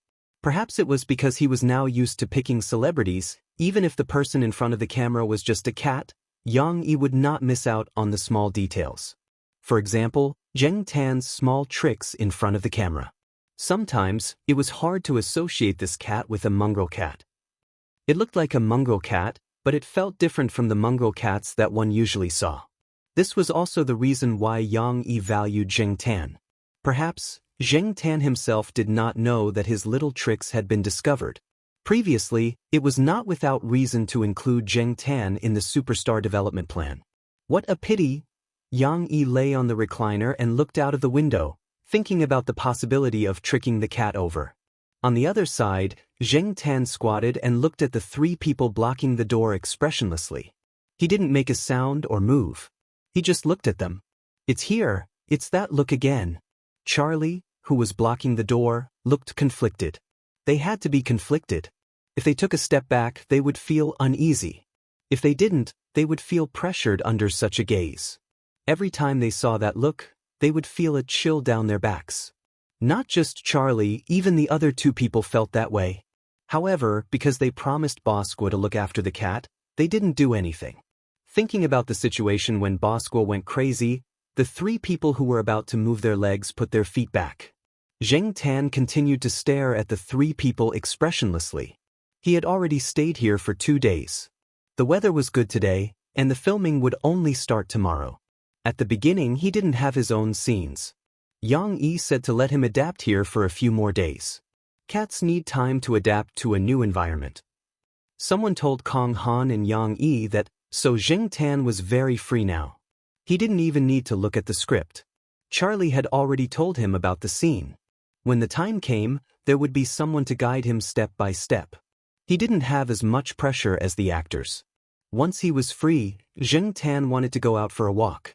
It was his first time in this city. If he didn't take a walk, he would feel sorry for himself. However, when he was about to open the door, the three people who were discussing the TV series on the sofa rushed over and blocked the door. They meant that they didn't want Zheng Tan to go out. Originally, there were 5 people. 2 of them were called over by Kong Han, so now there were only 3 people left here. The 3 people weren't easy to deal with. Zheng Tan couldn't fool them. He always felt that he was being watched. It was even more restrictive than when he was filming the documentary. He was in a bad mood. Charlie could naturally see that, which was why he was conflicted. He knew that when the cat was in a bad mood, it would easily cause trouble. No matter what it was definitely not something they wanted to see. In the end, Charlie had no choice but to call Xiaogua to ask for instructions. They couldn't stay in a deadlock like this, right? If the negotiation wasn't good, the cat could open the door and slip away. They had to constantly worry about whether the key would be taken by the cat. Among the few people here, only Charlie knew that Zheng Tan would use the key to open the door. Therefore, they couldn't stop the cat. They had to negotiate. After asking for instructions from Xiaogua, Xiaogua directly called the Jiaopa. Then, Charlie received new instructions. He took out a box from the supplies the Jiao family prepared for Zheng Tan. There was a cat tag in the box. The cat tag had a contact number on the back and a big Z on the front. Zheng Tan was speechless. When did the Jiaopa put it there? Also, what was this thing made of? There was even a Z engraved on it. Zheng Tan knew that this thing should be able to locate the location. It was similar to the cat tag the Jiaopa gave Zheng Tan when he went on a long trip. However, Zheng Tan didn't expect the Jiaopa to give him another one because of Zheng Tan's change of stage name. After putting on the cat tag, Charlie took Zheng Tan out. The other 2 had nothing to do, so they followed. It was their first time in this coastal city, so they might as well take the opportunity to look around. This time, they didn't wear the uniform Z suit. They were more casual. This made Zheng Tan sigh in relief. The Z looked very silly. Who knew what other people would think of it? They took the elevator down and stopped when it reached the 18th floor. A man and a woman came in. They frowned when they saw the 3 people and the cat in the elevator. When the man saw Zheng Tan, his eyes were filled with disdain. He was about to say something when the woman next to him pulled him aside. Then they started chatting happily with each other. They were talking about some interesting things. Charlie and the other 2 quietly moved their feet and blocked Zheng Tan behind them. There weren't many people taking the elevator at this time. The elevator wasn't too crowded and it went down quickly. When they reached the 1st floor, Zheng Tan walked out of the elevator. The strange man next to him slowed down. When Zheng Tan walked out of the elevator, he raised his foot and stepped on Zheng Tan's back paw. Zheng Tan instinctively felt that something was wrong. He quickened his pace. The man's leather shoes brushed past Zheng Tan's tail and stepped on the ground. After a few quick steps, Zheng Tan looked back at the man. The man had already put on his sunglasses, but from his expression, he seemed to be regretful that he didn't step on him. After Zheng Tan glanced at the man, he followed Charlie and the others to the parking lot. Unlike other celebrities who had nanny cars, the car that they could drive now was borrowed by Yang Yi. It didn't look like a luxury car, but people who knew the industry could tell that it had been modified. Its safety performance was improved by several levels. After Yang Yi knew that they were going out, he told Charlie not to go too far and to call him directly if anything happened. Charlie chose the nearest square, where leisure and entertainment were integrated. It wasn't far from the place they were renting now. It was only a 20-minute drive. Because the temperature wasn't high, the windows were opened. Charlie was driving, Zheng Tan was in the front passenger seat, and the other 2 were in the back seat. Zheng Tan looked at the buildings and scenery outside the window. The wind that blew past contained some car exhaust, but there was also a fishy smell in the wind. Woof woof. A dog barked from behind.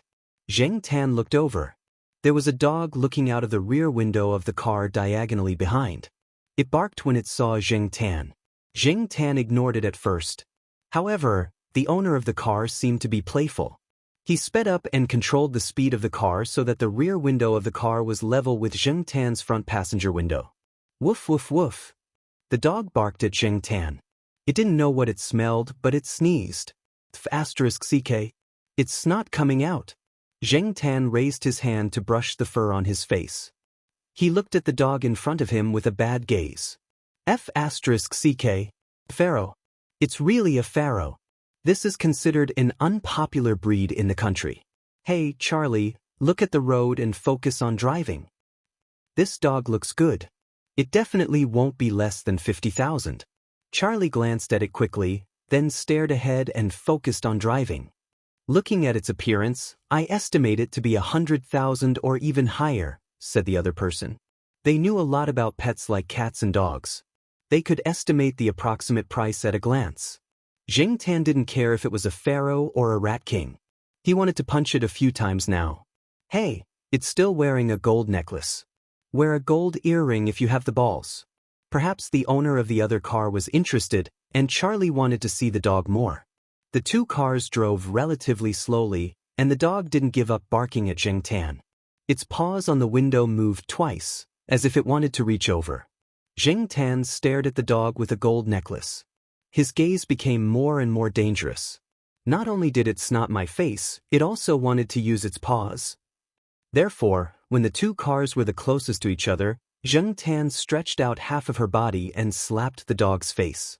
The dog probably didn't expect Zheng Tan to suddenly do that, and it was quite painful.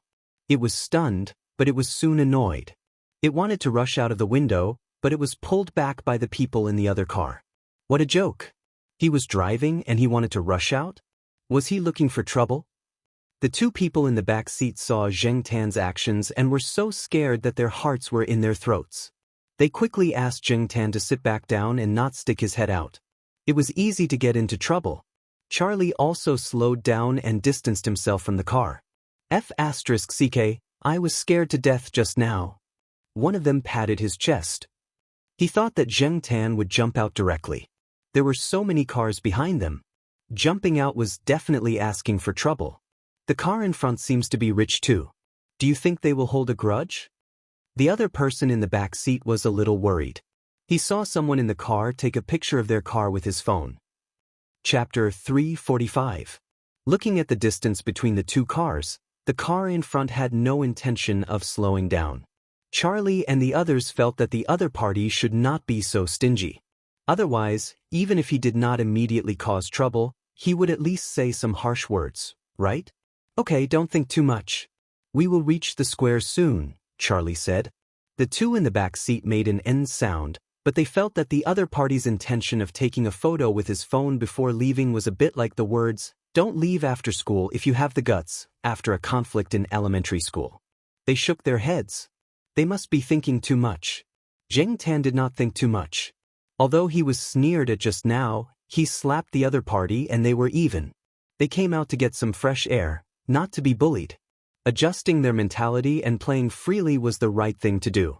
After circling around the square to get a general impression of the place, Charlie found a place to park the car, and then the three people and the cat walked to the square together. This commercial square was a combination of leisure and entertainment. There were fun places and shopping centers, and there were many young people coming and going. Shopping was a bit difficult. After all, they had a cat with them. They could only find a place to sit first and then take turns to buy things. They came here to buy some specialties to bring back. Because Zheng Tan was there, it was inconvenient to bring cats into many shops. Some food stores also had signs that restricted pet access. So, after looking around, Charlie chose a beverage store on the side. There were some tables, chairs, and umbrellas outside the beverage store. Some rest tables and chairs were also set up in the square. Now, probably because it was working and school hours, there were not many people. There was an empty table and Charlie hurried over. The empty table with an umbrella that belonged to the beverage store was gone. Charlie and the others found a table and chair that could not be moved for public use in the square, and there were no umbrellas. Fortunately, the weather was not hot now, and it was okay for the three rough men to bask in the sun. Charlie and Zheng Tan stayed here, and the other two went to sell some food and see if there were any special souvenirs. A volunteer came over with a newspaper. Charlie bought a copy to support the charity event and read the news of the city. Zheng Tan squatted on a chair and looked around, then his eyes fell on a table not far away. Under the parasol, there were two women sitting there. One was wearing sunglasses, and the other was in her early 20s with a ponytail. She was whispering something to the former, and the latter replied with a few words. Zheng Tan didn't recognize the ponytailed girl, but Zheng Tan had an impression of the one wearing sunglasses. He didn't recognize her by her face, but by her voice. If Zheng Tan remembered correctly, the woman's name was Yang Huaishi. She was currently living on the floor below them. She had even visited them upstairs and left them a box of high-end tea leaves. Probably because the other party was wearing sunglasses, Charlie and the others didn't recognize him when they looked around. Zheng Tan couldn't see Yang Huaishi's face because he was sitting on the sofa that day, but he remembered his voice. Yang Huaishi's voice wasn't loud now, so it was hard to recognize him by ear, but it wasn't too difficult for Zheng Tan. He remembered that the other party had also mentioned that she was a manager with a few small celebrities under her. So, the other woman who looked quite delicate and gave off a refreshing feeling was also a celebrity? But she wasn't wearing sunglasses or a hat. Shouldn't celebrities wear sunglasses or a hat when they go out? At least, that was what Zheng Tan felt. After looking over there for a while, Zheng Tan shifted his gaze and looked elsewhere. Then he saw a very strange person at the corner. That person was facing the glass of the shop next to them, his face twitching. Zheng Tan was curious and wanted to go over to take a look.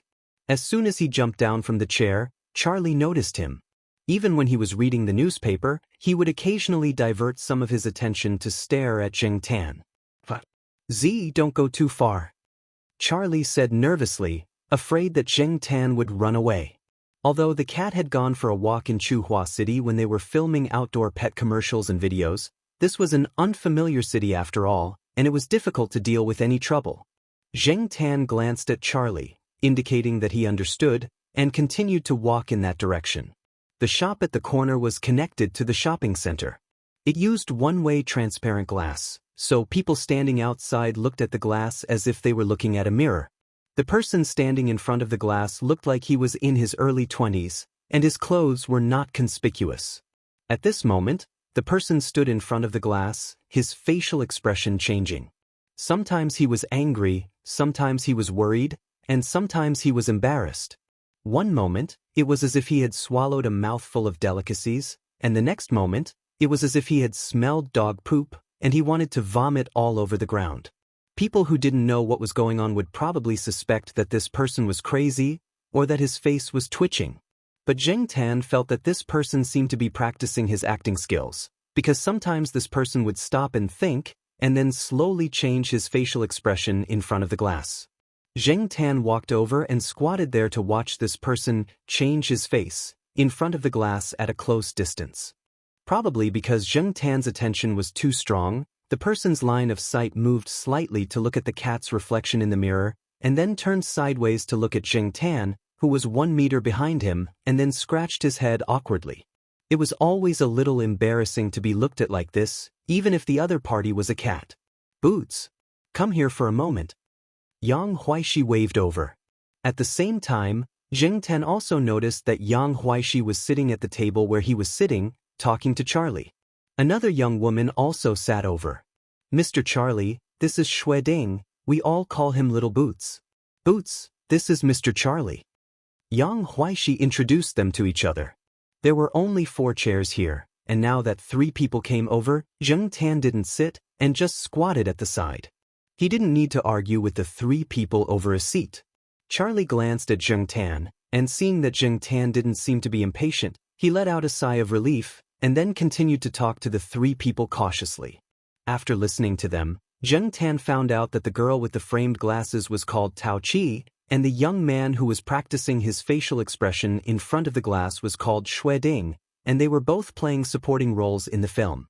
Tao Chi graduated this year, and she was a professional. Not long ago, she was signed by Yixing Culture. As for Xueding, he didn't have any formal acting training, but he was an extra for a few years, and was later recruited by Yang Yi. They were the new batch of people who were signed. We didn't start filming today, and I saw that they were too nervous, so I brought them out to relax. Because they're newbies, they're not popular, so no one will disturb them if they sit outside. Yang Huaishi smiled as he spoke to Charlie, and his words were all about the two people, which made Charlie confused. What was the use of praising newbies in front of him? He wasn't even from Yixing culture, so he had no right to speak. Yang Huaishi was Yang Yi's distant relative, a distant relative in modern society. Compared to ancient times, their relationship was even more distant. Yang Yi only let Yang Huaishi guide the newbies because of the recommendation of an elder in his hometown, and because he saw that Yang Huaishi had a few years of experience and was a good person. Other than that, Yang Yi wouldn't specially open the door for her, and Yang Huaishi had to do it herself. The reason why Yang Huaishi was so polite to Charlie, and even introduced the two newbies through Charlie, was because she happened to see the car Yang Yi gave to Charlie. It was a car specially modified by Yang Yi. According to the information from the elders in her family, Yang Yi wouldn't personally arrange things if he didn't value them. This was also the reason why she went upstairs to ask about it that day. She didn't expect Charlie to be very capable, as long as he mentioned Tao Chi and Xueding's good points when talking to Yang Yi. Her current career depended on these two people, and this movie was the most important. It would be even better if Big Boss Yang saw her in a different light. If Charlie knew what Yang Huaishi was thinking, he would definitely tell her that the guy who really had the right to speak was squatting on the ground and yawning in boredom. As they were talking, Tao Chi's phone rang. "Sorry, I have to take this." Tao Chi got up and walked a few steps away. Not long after, she came back and said to Yang Huaishi, "Sister Yang, Irene said that she and Ronald will be here later." A trace of displeasure flashed in Yang Huaishi's eyes, but she recovered immediately and briefly introduced the two to Charlie. Irene was signed by Yixing Culture at the same time as Tao Chi. Irene had participated in a TV series before, and her pay was 20,000 per episode. She heard that someone was looking for her now, and her pay was raised to 50,000 per episode. In Yang Huaishi's opinion, Tao Chi's biggest competitor was Irene. As for Ronald, he was a mixed blood of the Three Kingdoms, which actually referred to the Three Kingdoms of East Asia. Jing Tan didn't understand. If you wanted to be mixed blood, you should have mixed further. What kind of mixed blood was this? Irene was also a supporting character in this movie, and her scenes were similar to Tao Chi's. As for Ronald, he wasn't from Yixing culture. He had just acted in an idol drama and was quite popular among high school students.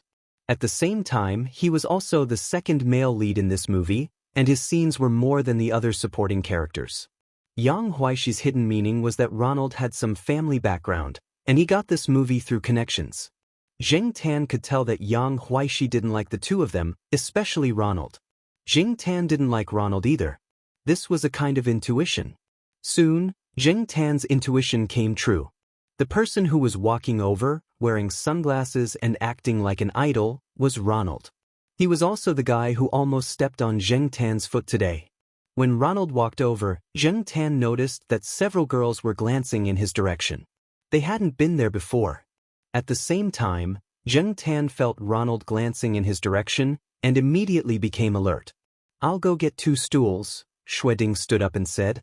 After all, there were only 4 seats here, and there was no place for Ronald. Moreover, Ronald was more powerful than him, so Xueding didn't want to make things difficult for Yang Huaishi. "Don't stand on ceremony. Sit down, sit down. I can get it myself." Ronald patted Xueding's shoulder and walked around. When he passed by where Jing Tan was squatting, Ronald raised his foot and stepped on Jing Tan's cattail. It looked like an unintentional move. When he stepped on it, Jing Tan quickly retracted his tail and coiled it around his feet, looking up at Ronald. Ronald tilted his head slightly in Jing Tan's direction and raised an eyebrow. Then he walked straight to another table where there was an empty chair. Jing Tan looked at Ronald's back and narrowed his eyes. It was the second time. Although things shouldn't happen more than 3 times, and before leaving Chuhua City, Jiaoma had told Jing Tan not to cause trouble. Jing Tan wasn't someone with a good temper. He didn't want to give others a third chance to step on him. The first step was on his foot, the second step was on his tail, and the third time might be on his entire body. By then, there would be several scenes with Ronald. Chapter 346. Although Zheng Tan really wanted to make this Three Kingdoms hybrid suffer some physical pain, he considered that if he was injured now, it would directly delay the progress of the entire film crew. Every day was money, and he would be looking for trouble. Zheng Tan temporarily gave up on this idea. He still wanted to finish filming early so that he could celebrate New Year's Day. Changing the actor? Since he was able to get this second male lead in this movie that was basically made up of Yixing culture actors, and he had pulled some strings, it meant that there was an exchange of interests. If something went wrong with Yang Yi's IQ, he would definitely have some ideas. Zheng Tan still planned to get Yang Yi to give him a red packet, so he could only suppress the physical pain for now. Since he couldn't directly be ruthless now, he could at least make the other party feel uncomfortable. Just as Zheng Tan was thinking about how to make Ronald feel uncomfortable, the film crew officially started filming. Zheng Tan didn't have any scenes in the first few days, but he was still called to the filming site by Yang Yi. All the teams in the film crew were ready. The camera team, recording team, lighting team, art team, and so on were all in place. Unlike the more relaxed atmosphere when Zheng Tan was filming the documentary, there was a tense atmosphere on the set. He didn't know if it was because of the big boss, Yang Yi. Yang Yi asked Zheng Tan to come over so that he could familiarize himself with the set. At the same time, he could also take a look at the other actors filming and get to know them better. Of course, this task was actually handed over to Charlie, and Charlie loved to nag when he was nervous. Ever since he entered the set, Charlie hadn't stopped nagging. Your first scene is about waking up. It's the scene where the male lead wakes up in the morning after sleeping and turning into a cat. Don't think that it's easy. We have to observe how the male lead usually wakes up. Also, your eyes must have that kind of sleepy feeling. Do you know the feeling of haziness? Why don't you take a nap first? Also, don't forget to brush your teeth seriously. I heard that you have to take a close yon scene. It's not good if there are shreds of flesh between your teeth. Your teeth must be white. Come, open your mouth and take a look at your teeth first. Yang Yi was busy at the moment and had no time to attend to Zheng Tan's side. Kong Han's side was also busy. A few of the main and supporting characters who had scenes were all busy with their own things. Generally speaking, after studying the script and deciding on the actors, the filming of the movie would enter the pre-production stage. During this time, the director and actors would rehearse, which was very beneficial for character analysis and acting preparation. Through the rehearsal process, the director and the actors worked together to figure out how to play their roles more successfully. Most of the time, this kind of work would last for several weeks or even longer. But this time, they were in a hurry. It was already September, and if they delayed any longer, some scenes would be difficult to shoot due to the weather. Therefore, there was not much time for the actors to figure out and practice. Only the lead actors and the director spent more time together. This was also the reason why Zheng Tan and the others had not seen the male and female leads in the past few days. Everyone was busy. Only Zheng Tan was so idle that it made people jealous. Charlie held the script and was still in deep thought, muttering to himself. Zheng Tan sniffed the air and slowly walked in a direction. Hey, where are you going? Wait, don't run around. This is the set. Charlie did not have time to say more. He and the other four followed closely behind Zheng Tan. Charlie, look over there. One of them nudged Charlie with his elbow. What are you looking at? Now is not the time to look at celebrities. Charlie did not even raise his head. His gaze followed Zheng Tan, holding the script in his hand. Oh look, Charlie had no choice. He raised his head and looked in the direction his companion was pointing. *CK, Charlie said in a low voice. Zheng Tan brought Charlie and the others to the place where a big-eared dog with a golden necklace was squatting. It was the pharaoh that was slapped in the car that day. The pharaoh also saw Zheng Tan. It wagged its tail and stared at him. It was probably ordered by its owner to squat there obediently and not bark. That was why it was so obedient.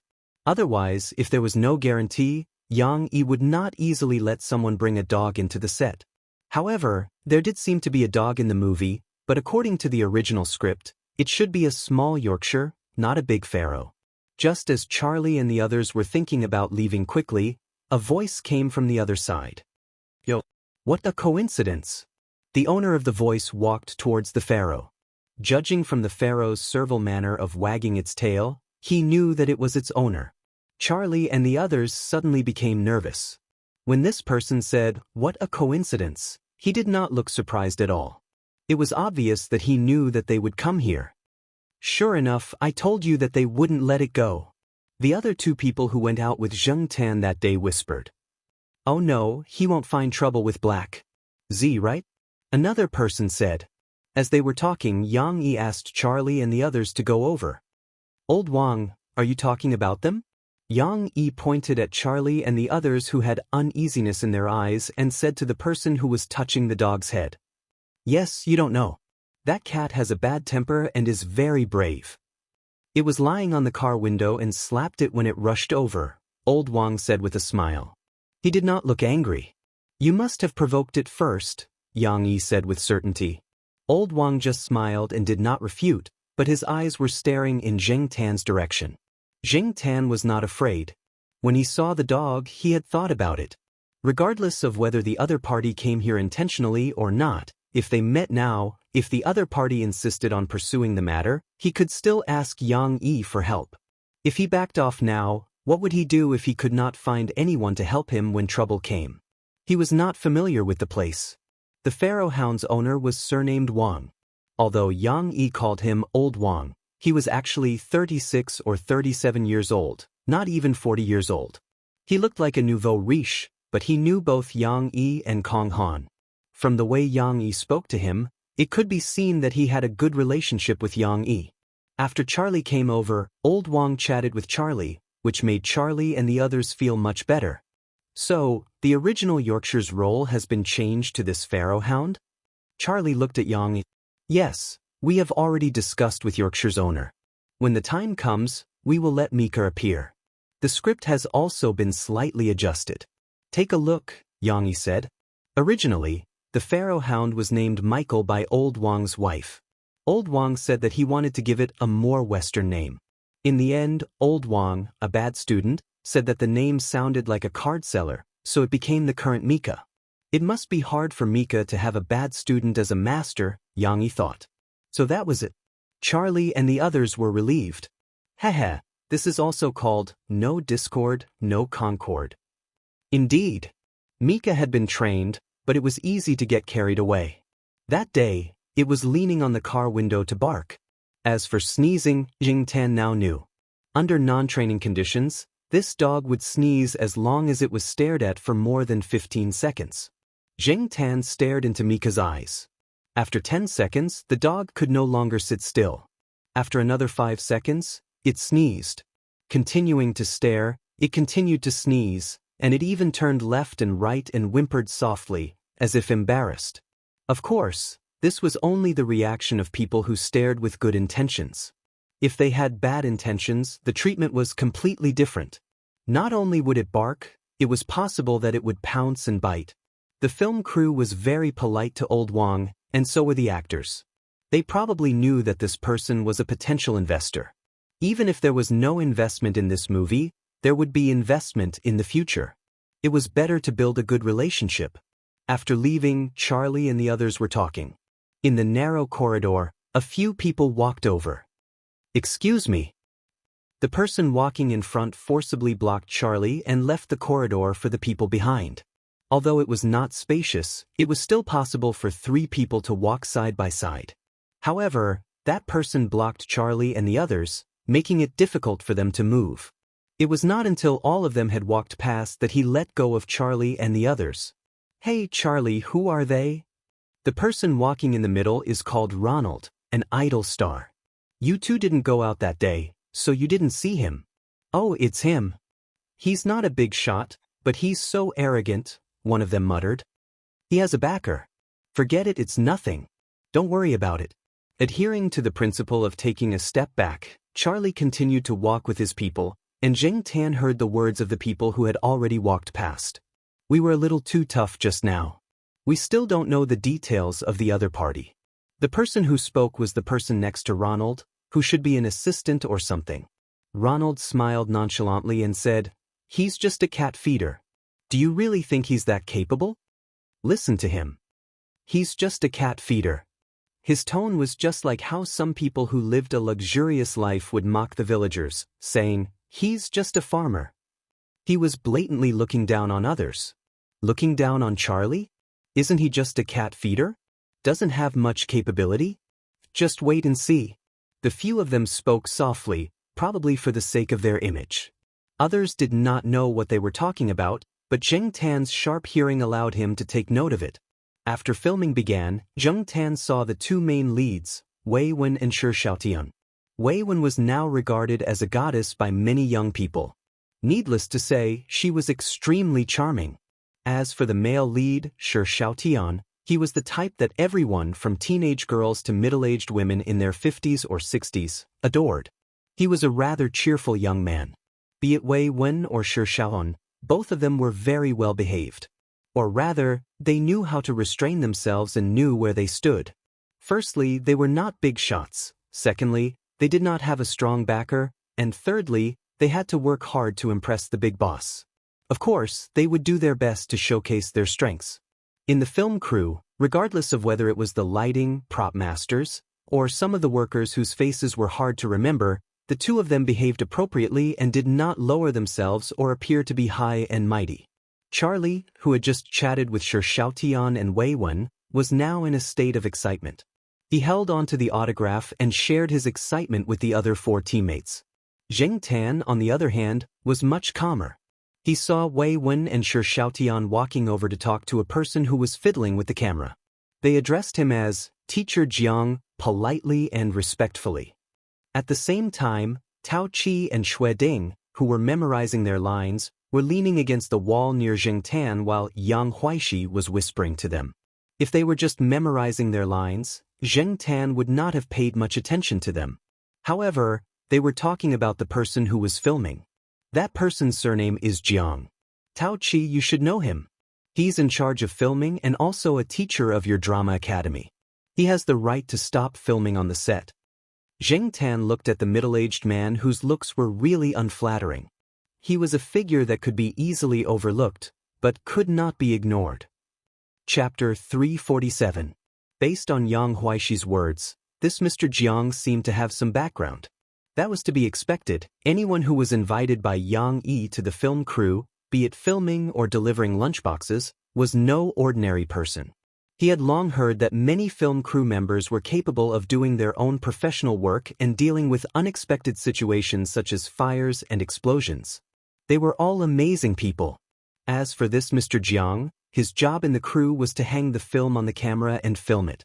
After filming, he would study the movements on the film and cut out the parts that he was not satisfied with. Then he would link the parts that he was satisfied with and show it to everyone. During the filming process, Yang Huaishi said that Mr. Jiang once called for a stop when an actor was in the middle of filming because he wanted to change the film. Another time, when an actor was in the middle of a scene where he successfully killed a spy, Mr. Jiang called for a stop again. The reason was that he did not see the actor's knife clearly and wanted the actor to kill the spy again.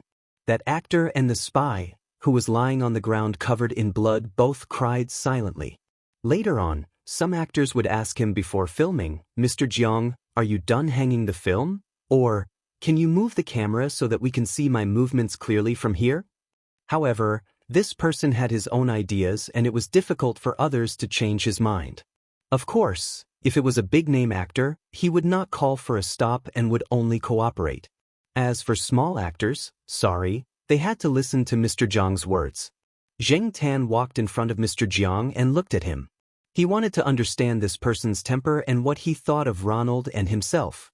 Otherwise, it would be troublesome if Mr. Jiang called for a stop at an unsuitable time. The person who was fiddling with the camera noticed Zheng Tan's gaze and turned to look. When he saw that it was the cat that Mr. Yang mentioned, he was puzzled. What was this cat trying to do? Could it be that it wanted to build a good relationship with him before filming like the other actors? Thinking of this, Teacher Jiang shook his head and laughed at his own thoughts. Then, he turned back and continued to fiddle with the camera.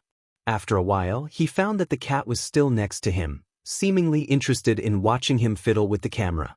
Can you understand? Mr. Jiang turned around and looked at the cat. He looked at the Z cat tag on the black cat's neck. Z, right? It's not your turn yet. Go to sleep. Pausing for a moment, Mr. Jiang took out a bag of unfinished biscuits from his pocket. He crouched down and handed it to the black cat, only to find that the cat gave it a critical look before turning away. Hey, is that disdain? Teacher Jiang said to the person next to her. That look in its eyes just now was one of disdain, right? I think so. Seeing Yang Yi walking over, Teacher Jiang told him what had happened earlier. Yang Yi looked at the black cat's retreating figure and smiled at Teacher Jiang. What do you think of that cat? Not bad. It's suitable for this show. Although Zheng Tan walked away, he kept his ears perked up, paying attention to the movements over there. After hearing the conversation between Mr. Jiang and Yang Yi, Zheng Tan was relieved. Mr. Jiang didn't hate cats, and his evaluation of him was good. Plus, because of Yang Yi, he probably wouldn't stop him from acting. As for Ronald, Mr. Jiang didn't mention him, so he didn't know what he thought. The movie was 1.5 hours long, with more than 100 scenes and thousands of shots. The number of scenes wasn't arranged according to order. Yang Yi and Kong Han had their own arrangements. Since the start of filming, Zheng Tan had watched the scenes of the two main leads, Ronald, Tao Qi, Xue Ding, and the others.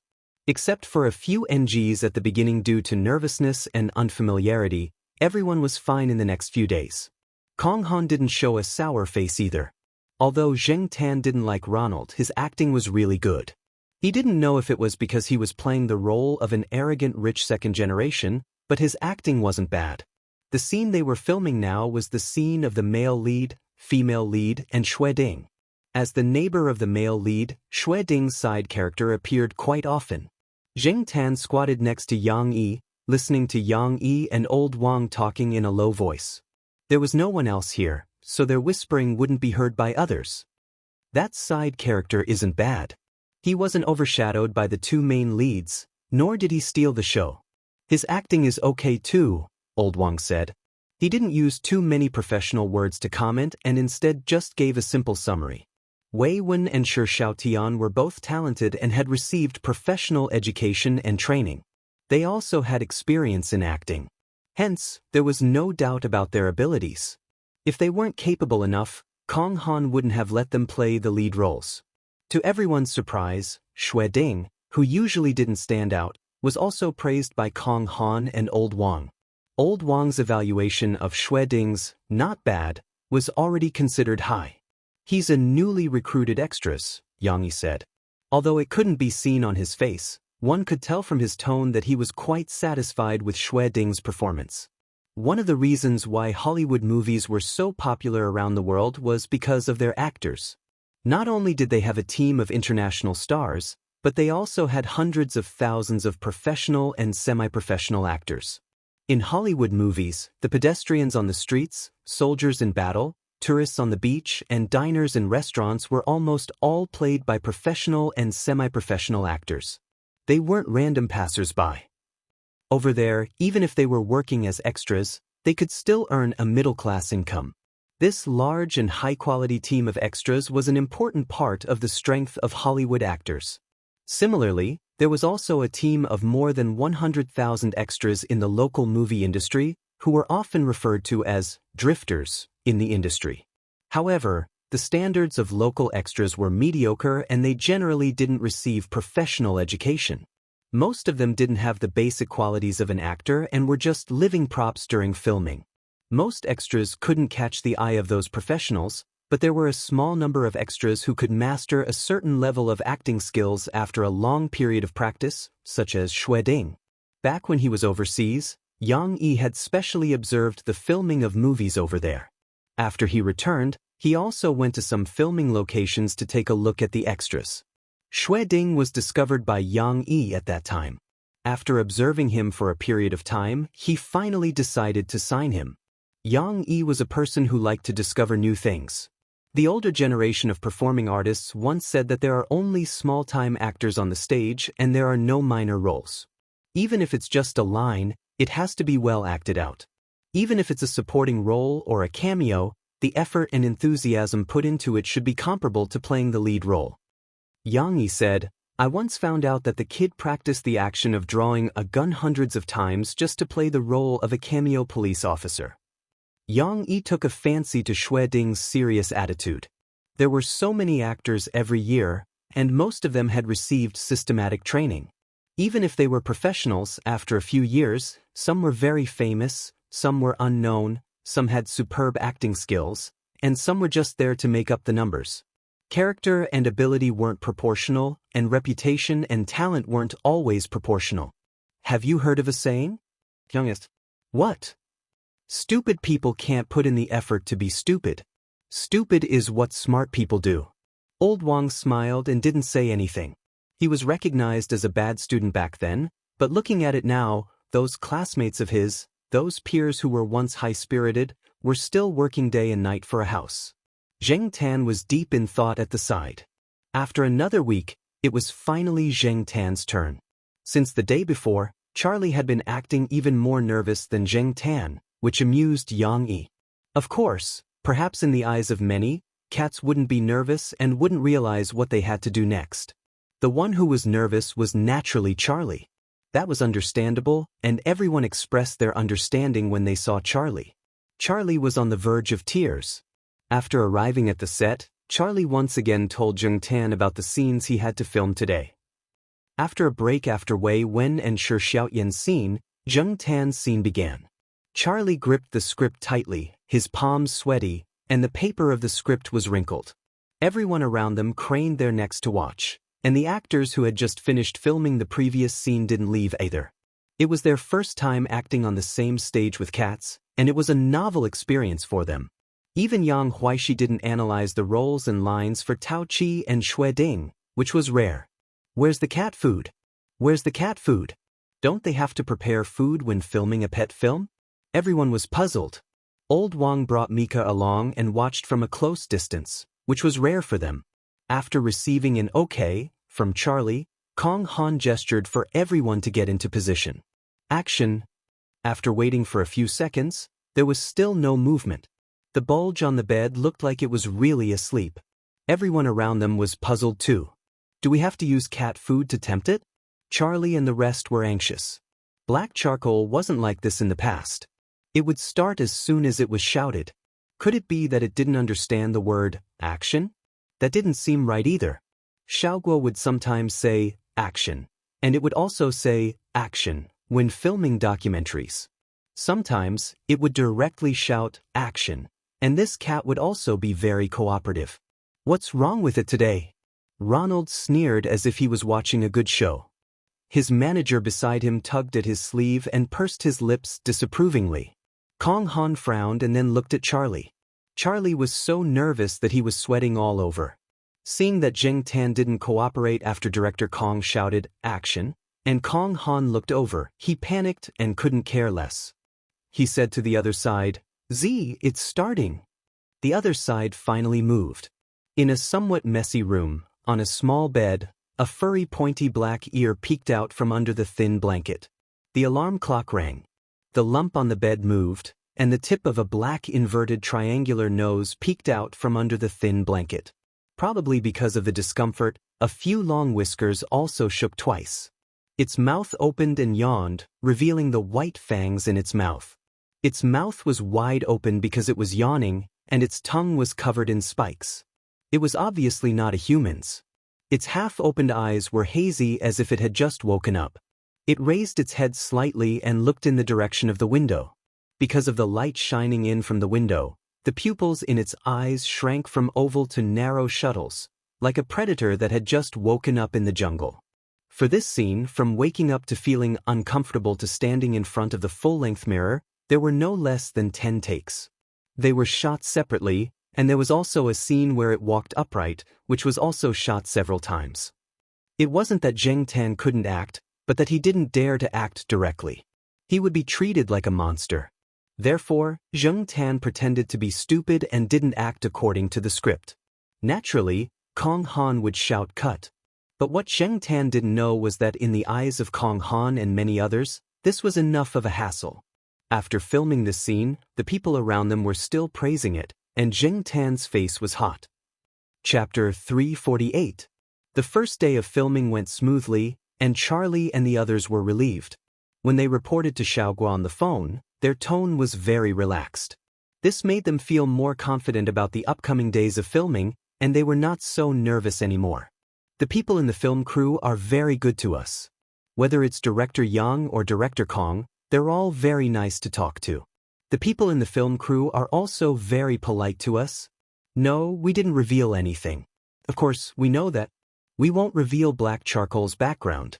Well, okay, Charlie was talking on the phone, Zheng Tan was lying on the sofa watching TV, and the others were playing poker.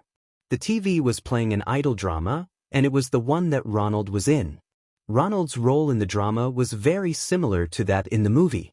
Zheng Tan looked at Ronald in the movie. If this person was really acting as himself, it would be easier to speculate this person's personality and preferences.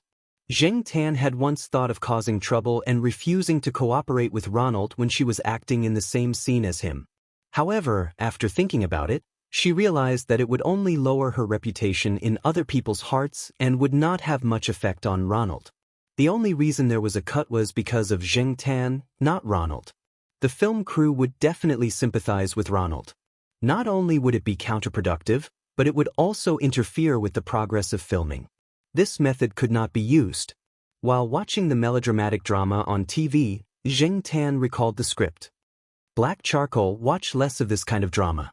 You'll become an idiot if you watch too much of it. The person who lost a pack of cigarettes over there came over and said to Zheng Tan.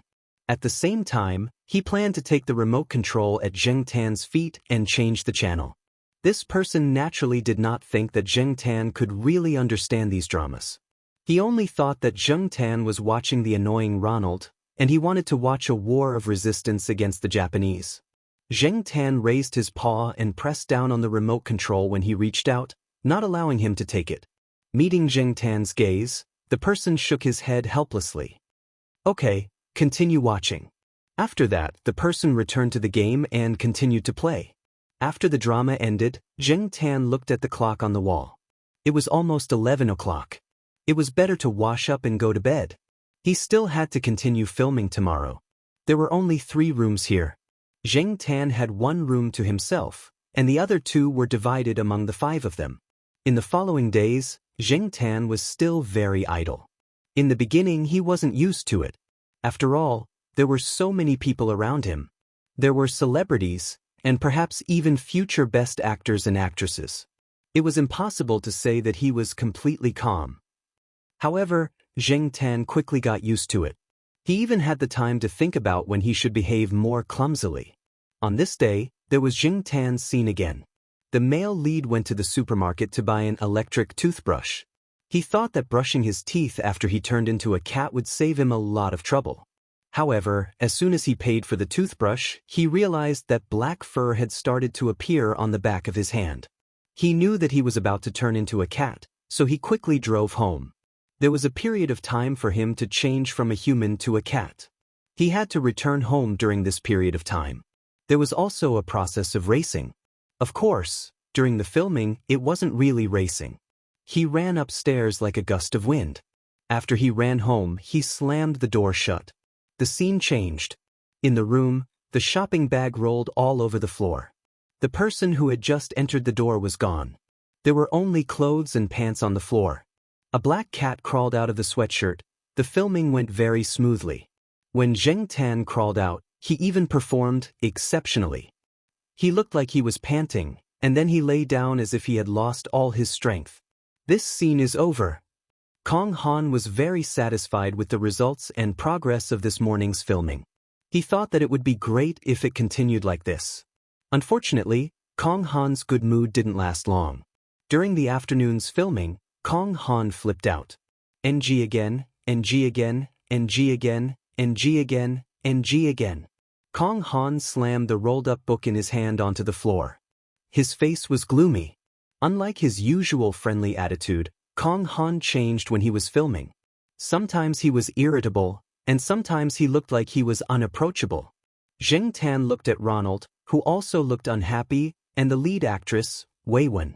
Although Wei Wen's expression was not obvious, it was obvious that she was also very dissatisfied. As for the reason for the NG, it was naturally because of Ronald.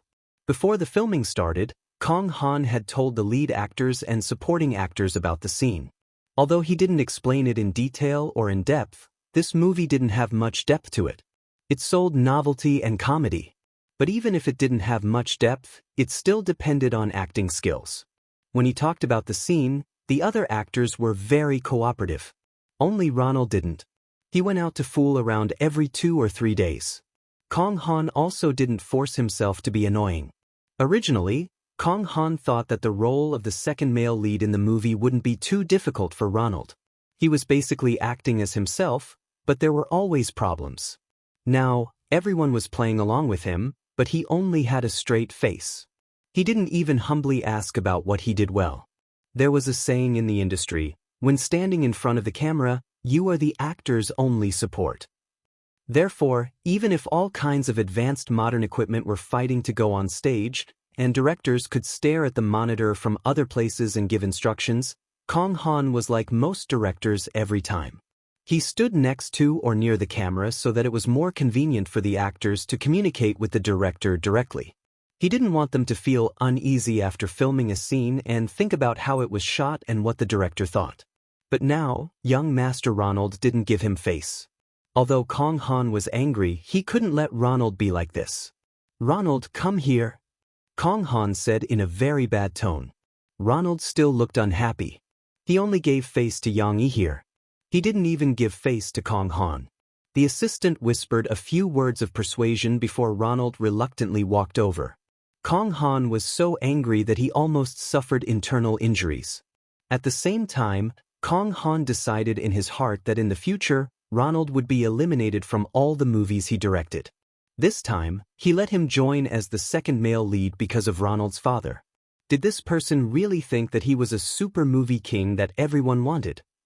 In the future, this person should just act in idol dramas. This scene was about the female lead and the second male lead in the movie. The two of them had different opinions about the male lead's recent inexplicable disappearance. They also had a dispute. However, it was this scene that couldn't be passed. The reason was Ronald. "You should be acting like, 'I'm so good, why didn't you choose me?' Not, 'I'm so good, you're nothing.' Also, you're acting, not imitating." Even vulgarities came out. It was obvious that Kong Han was quite dissatisfied now. The others didn't understand Kong Han's words, but Ronald himself knew. He was indeed imitating it. There was a very popular movie before. There was a rich young master in the movie, and the actor was an A-list movie star. He was very capable. The scene was where the rich young master was very angry with a disloyal woman. Kong Han had seen it before, and Ronald's facial expression was very similar to that scene. Or rather, it was almost a copy of that actor's expression. Ronald did a good job in imitating, but this wasn't the result that Kong Han wanted. He wasn't even used to this scene. Kong Han and Ronald talked alone for about 20 minutes. Then, Ronald probably got into the mood and continued to shoot. However, they changed the original plan. They would shoot a series of scenes from the quarrel to the second male lead sitting in front of the table pouring wine and then angrily leaving. Different directors' works had their own artistic characteristics. For example, some directors had their own unique way of using long shots. Moreover, each scene was a single shot. In other words, the scene that took place in one place had to be shot in one go without stopping. Of course, there might be rough and not enough details in this way, which was more difficult to shoot. Kong Han didn't belong to this category. Like many other directors, each scene in his works was composed of several shots. Influenced by some European and American movies, the shooting method of dividing the shots into smaller and smaller pieces was very popular. However, Kong Han wasn't a stubborn person. Since there were some small problems with Ronald, he just needed to find a suitable way to solve it. As for facial expressions, since Ronald couldn't act well, then forget it. He just needed to find another way. It wasn't that Kong Han didn't want to strive for perfection, but this was how actors were. When they really got into character, they would perform exceptionally well. Action. The female lead put the black cat in her arms on the chair as she spoke to the second male lead. Zheng Tan jumped from the chair to the table. There were a few bottles of wine on the table. They were all high-end wine. At least, the bottles looked like high-end wine bottles. Today, after getting close to Wei Wen, Zheng Tan realized that her figure was really good. Those breasts, those long legs, the others didn't even know what the black cat was thinking. They even thought that the cat was really obedient and cooperative. As expected of a cat that the director and boss found to shoot a movie. It was much less worrisome than Ronald. This time, Ronald did improve, but they couldn't look at it carefully. If they shot a close-up, it wouldn't work. However, it was up to Kong Han to decide how to deal with it. Zheng Tan saw the two men arguing 2 steps away. She was so engrossed in her acting that the tip of her tail wagged twice. Curiously, she walked to the 2 unfinished cups of wine and dipped her claws into one of the half-filled cups to rinse it. This glass was slightly to the right. It was the glass that Ronald had just taken. The 2 people were so engrossed in their acting that they didn't notice Zheng Tan at all. Zheng Tan quickly retracted his hand and took a few steps away from the glass, as if this toy was boring. Kong Han, who had a gloomy face, couldn't help but smile. However, Ronald wasn't going to drink the wine in the glass, but the half-filled bottle next to it. Of course, he wasn't going to drink it all. He was just putting on an act. Since that was the case, he didn't call for a cut. It was a pleasant surprise to be able to film this scene.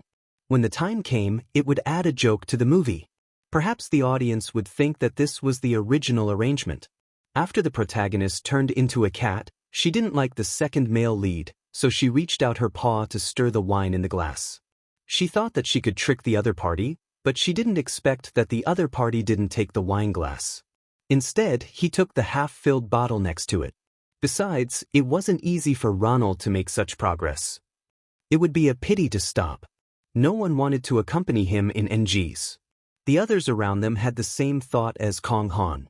Only Ronald's assistant was a little worried. He looked in Kong Han's direction and opened his mouth. However, Ronald had finally found his groove. If he stopped this time, it would be hard to say what would happen next time. Obviously, Kong Han didn't have the patience to continue talking to Ronald. Even Yang Yi showed obvious impatience. He didn't dare to be unlucky. Sigh, forget it. Hopefully, Ronald can follow the script. Teacher Jiang looked at Kong Han. Seeing that Kong Han didn't call for a cut, she didn't say anything. On the other side, after the second male lead and the female lead quarreled, the second male lead walked to the table angrily and sat down. Then, he took the half-filled glass of wine on the table and poured it directly into his mouth without leaving a single drop. He didn't even touch the half-filled bottle of wine that he had arranged beforehand. The people around them were speechless. Chapter 349.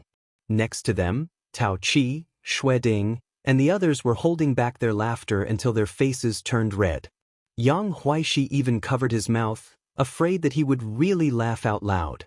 Even Kong Han, who had been gloomy for a long time, was so angry that he covered his face with a rolled-up book. Wasn't this Ronald looking for trouble? He didn't play by the rules, so who could he blame now that things had turned out this way? Ronald didn't pay attention to the glass just now. Although he felt that the taste of the wine was a little strange, he didn't care. He just wanted to act out the scene as soon as possible. After this scene was over and Kong Han decided to pass, Ronald noticed that everyone was looking at him strangely. He thought that everyone was looking down on his performance just now and laughing at his NGs this afternoon. He snorted, took the sunglasses and left. He didn't have any more scenes in the afternoon, so he planned to leave. He felt particularly unhappy here, so he went out to vent his anger. Kong Han didn't care about him and let the film crew take a 10-minute break before continuing. Although this scene was over, everyone was holding back their laughter, especially those who didn't like Ronald. They were very happy. In fact, everyone thought that Zheng Tan's behavior just now was just the result of a cat's whim. After all, cats were always a little naughty. People who raised cats knew and understood. They didn't think that Zheng Tan did it deliberately. It was just a cat. How could it be so complicated? However, It was this cat that had tricked Ronald in front of everyone.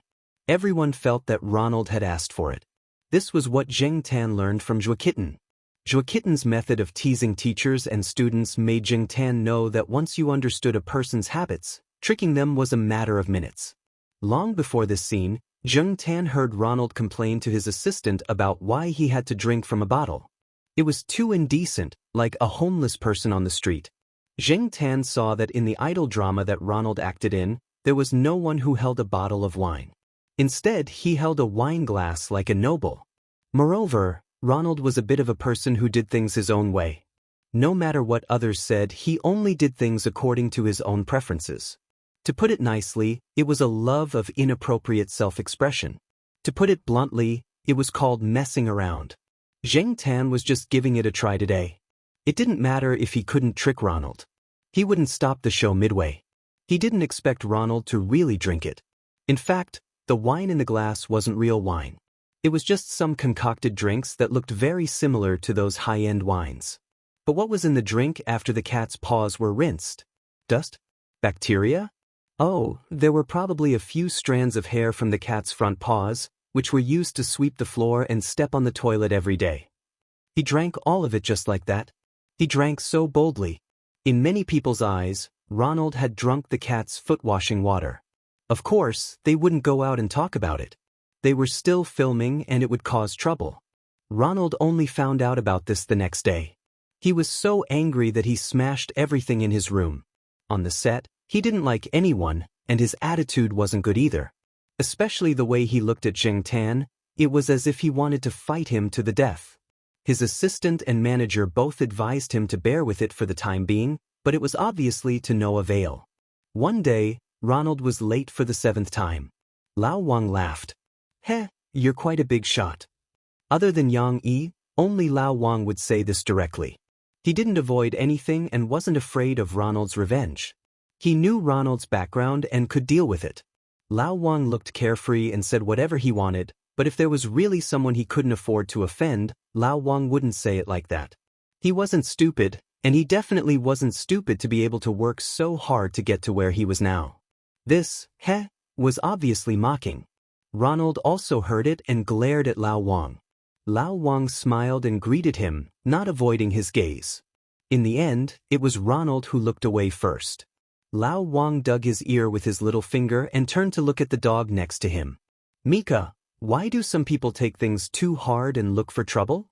Mika, who was squatting next to him, didn't understand its owner's words. When it saw its owner looking at it, 15 seconds later, it began to sneeze uncomfortably. "Look at your silly face." Lao Wang patted Mika's head and continued to think of a movie to invest in and let Mika make a cameo appearance. He heard from Yang Yi that in the previous documentary, the Shaoguang Group's chairman's cat made a cameo appearance. Lao Wang liked to follow the trend. After he became rich and had a status, he liked to follow the trend even more. It was the same for raising a dog, but it was different from raising a Tibetan Mastiff. He felt that the pharaoh's breed sounded very appetizing. It sounded like it belonged to Lao Wang's family, so he raised it.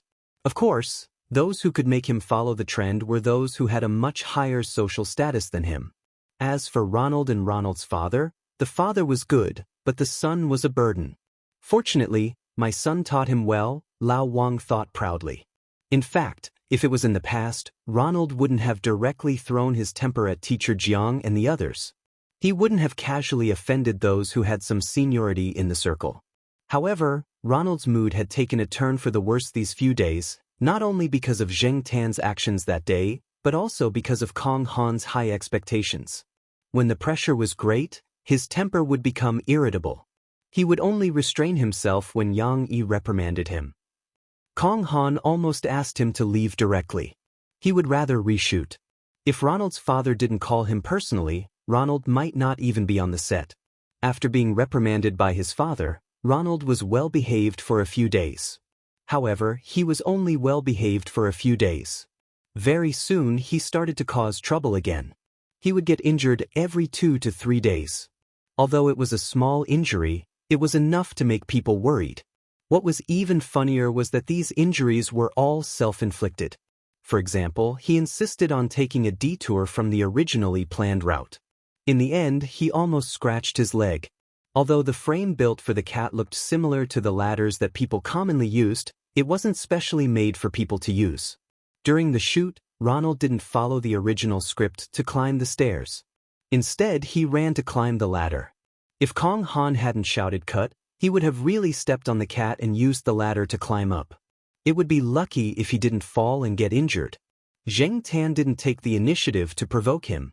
He just made preparations. Every time, it was Ronald who came to him himself. After that, Zheng Tan would put on a very innocent face. Besides, it wasn't his fault. It was Ronald who took the initiative. He just helped a little. Every time it was Ronald's turn to act, Kong Han frowned. He knew that this young Master Luo was starting to play himself again. If it were any other actor, Kong Han would have already shouted cut. However, it was Ronald. He just wanted this young Master Luo to quickly finish the shoot and get out. Let him play himself. As long as the effect of the shoot wasn't bad, it was fine. Fortunately, he didn't let him be the main lead. He also didn't let him take on the other challenging roles. The other actors and staff also had the same opinion in their hearts. Why do you keep staring at that cat? The plank over there isn't strong enough. We told you to go from the other side. Did you go? The place where the cat is squatting is weaker. It's more dangerous for people to be there. Didn't they tell you? Didn't they tell you all these? Kong Han was speechless. This dissatisfaction was directed at Ronald, not Zheng Tan. He had always adhered to the principle of putting people first. Before shooting, he had to ask the relevant staff to be very careful. However, this person didn't follow the rules.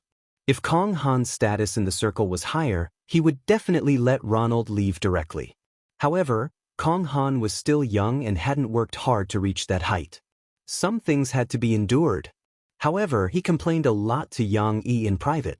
Yang Yi also promised that he wouldn't let Ronald act in other shows in the future unless this person made substantial improvements that everyone was willing to accept.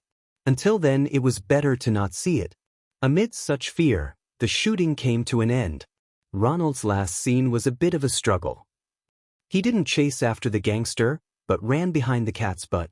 In the end, he didn't know why he slipped and fell. His face was also injured. There was a circle of blood at the bottom right of his right eyelid.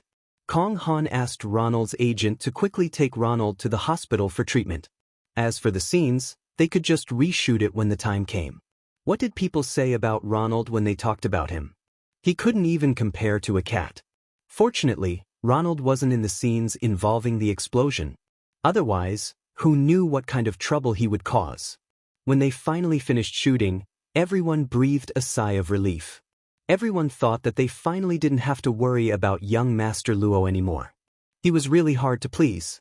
Even Charlie felt that compared to young Master Luo, Zheng Tan was simply too easy to worry about. This time, Zheng Tan didn't use a stunt double until the movie was finished shooting.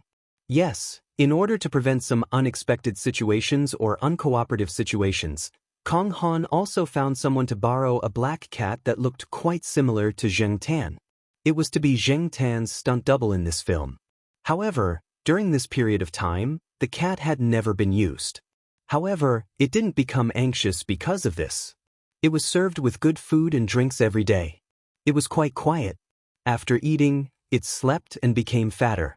Compared to Zheng Tan, it was really too obedient. It was so obedient that it didn't have much vitality. However, for many people living in the city, it was easy to take care of such a cat. If it was really like Zheng Tan, they would probably be in a constant state of fear and worry all day long. If they didn't pay attention, they would realize that it was missing. It was already the end of December. Although the temperature here was slightly higher than in Chuhua City, it was obvious that winter was coming. At the banquet, everyone was smiling. Kong Han was smiling and so was Yang Yi. No one dared to make Yang Yi drink and hence, targeted Kong Han. Yang Huaishi and the rest also took the initiative to strike up a conversation with Charlie. During this period of time, they had all seen Yang Yi and Kong Han interacting with Charlie a lot. Although it was because of the cat, Charlie also spoke up for Tao Qi, Xue Ding, and the rest. Not only did Tao Qi and Xue Ding come over to toast with Charlie, Wei Wen and Shi Xiaoyan also came over. During this period of time, Charlie was no longer as agitated as before. However, he couldn't help but feel excited again at the thought that they were all celebrities who would soon become famous. After the banquet ended, when they went downstairs, Ronald saw the cat standing by the stairs with its tail wagging. His face instantly grimaced. He pushed away his assistant's help and walked over. Ronald! Ronald's assistant exclaimed in shock.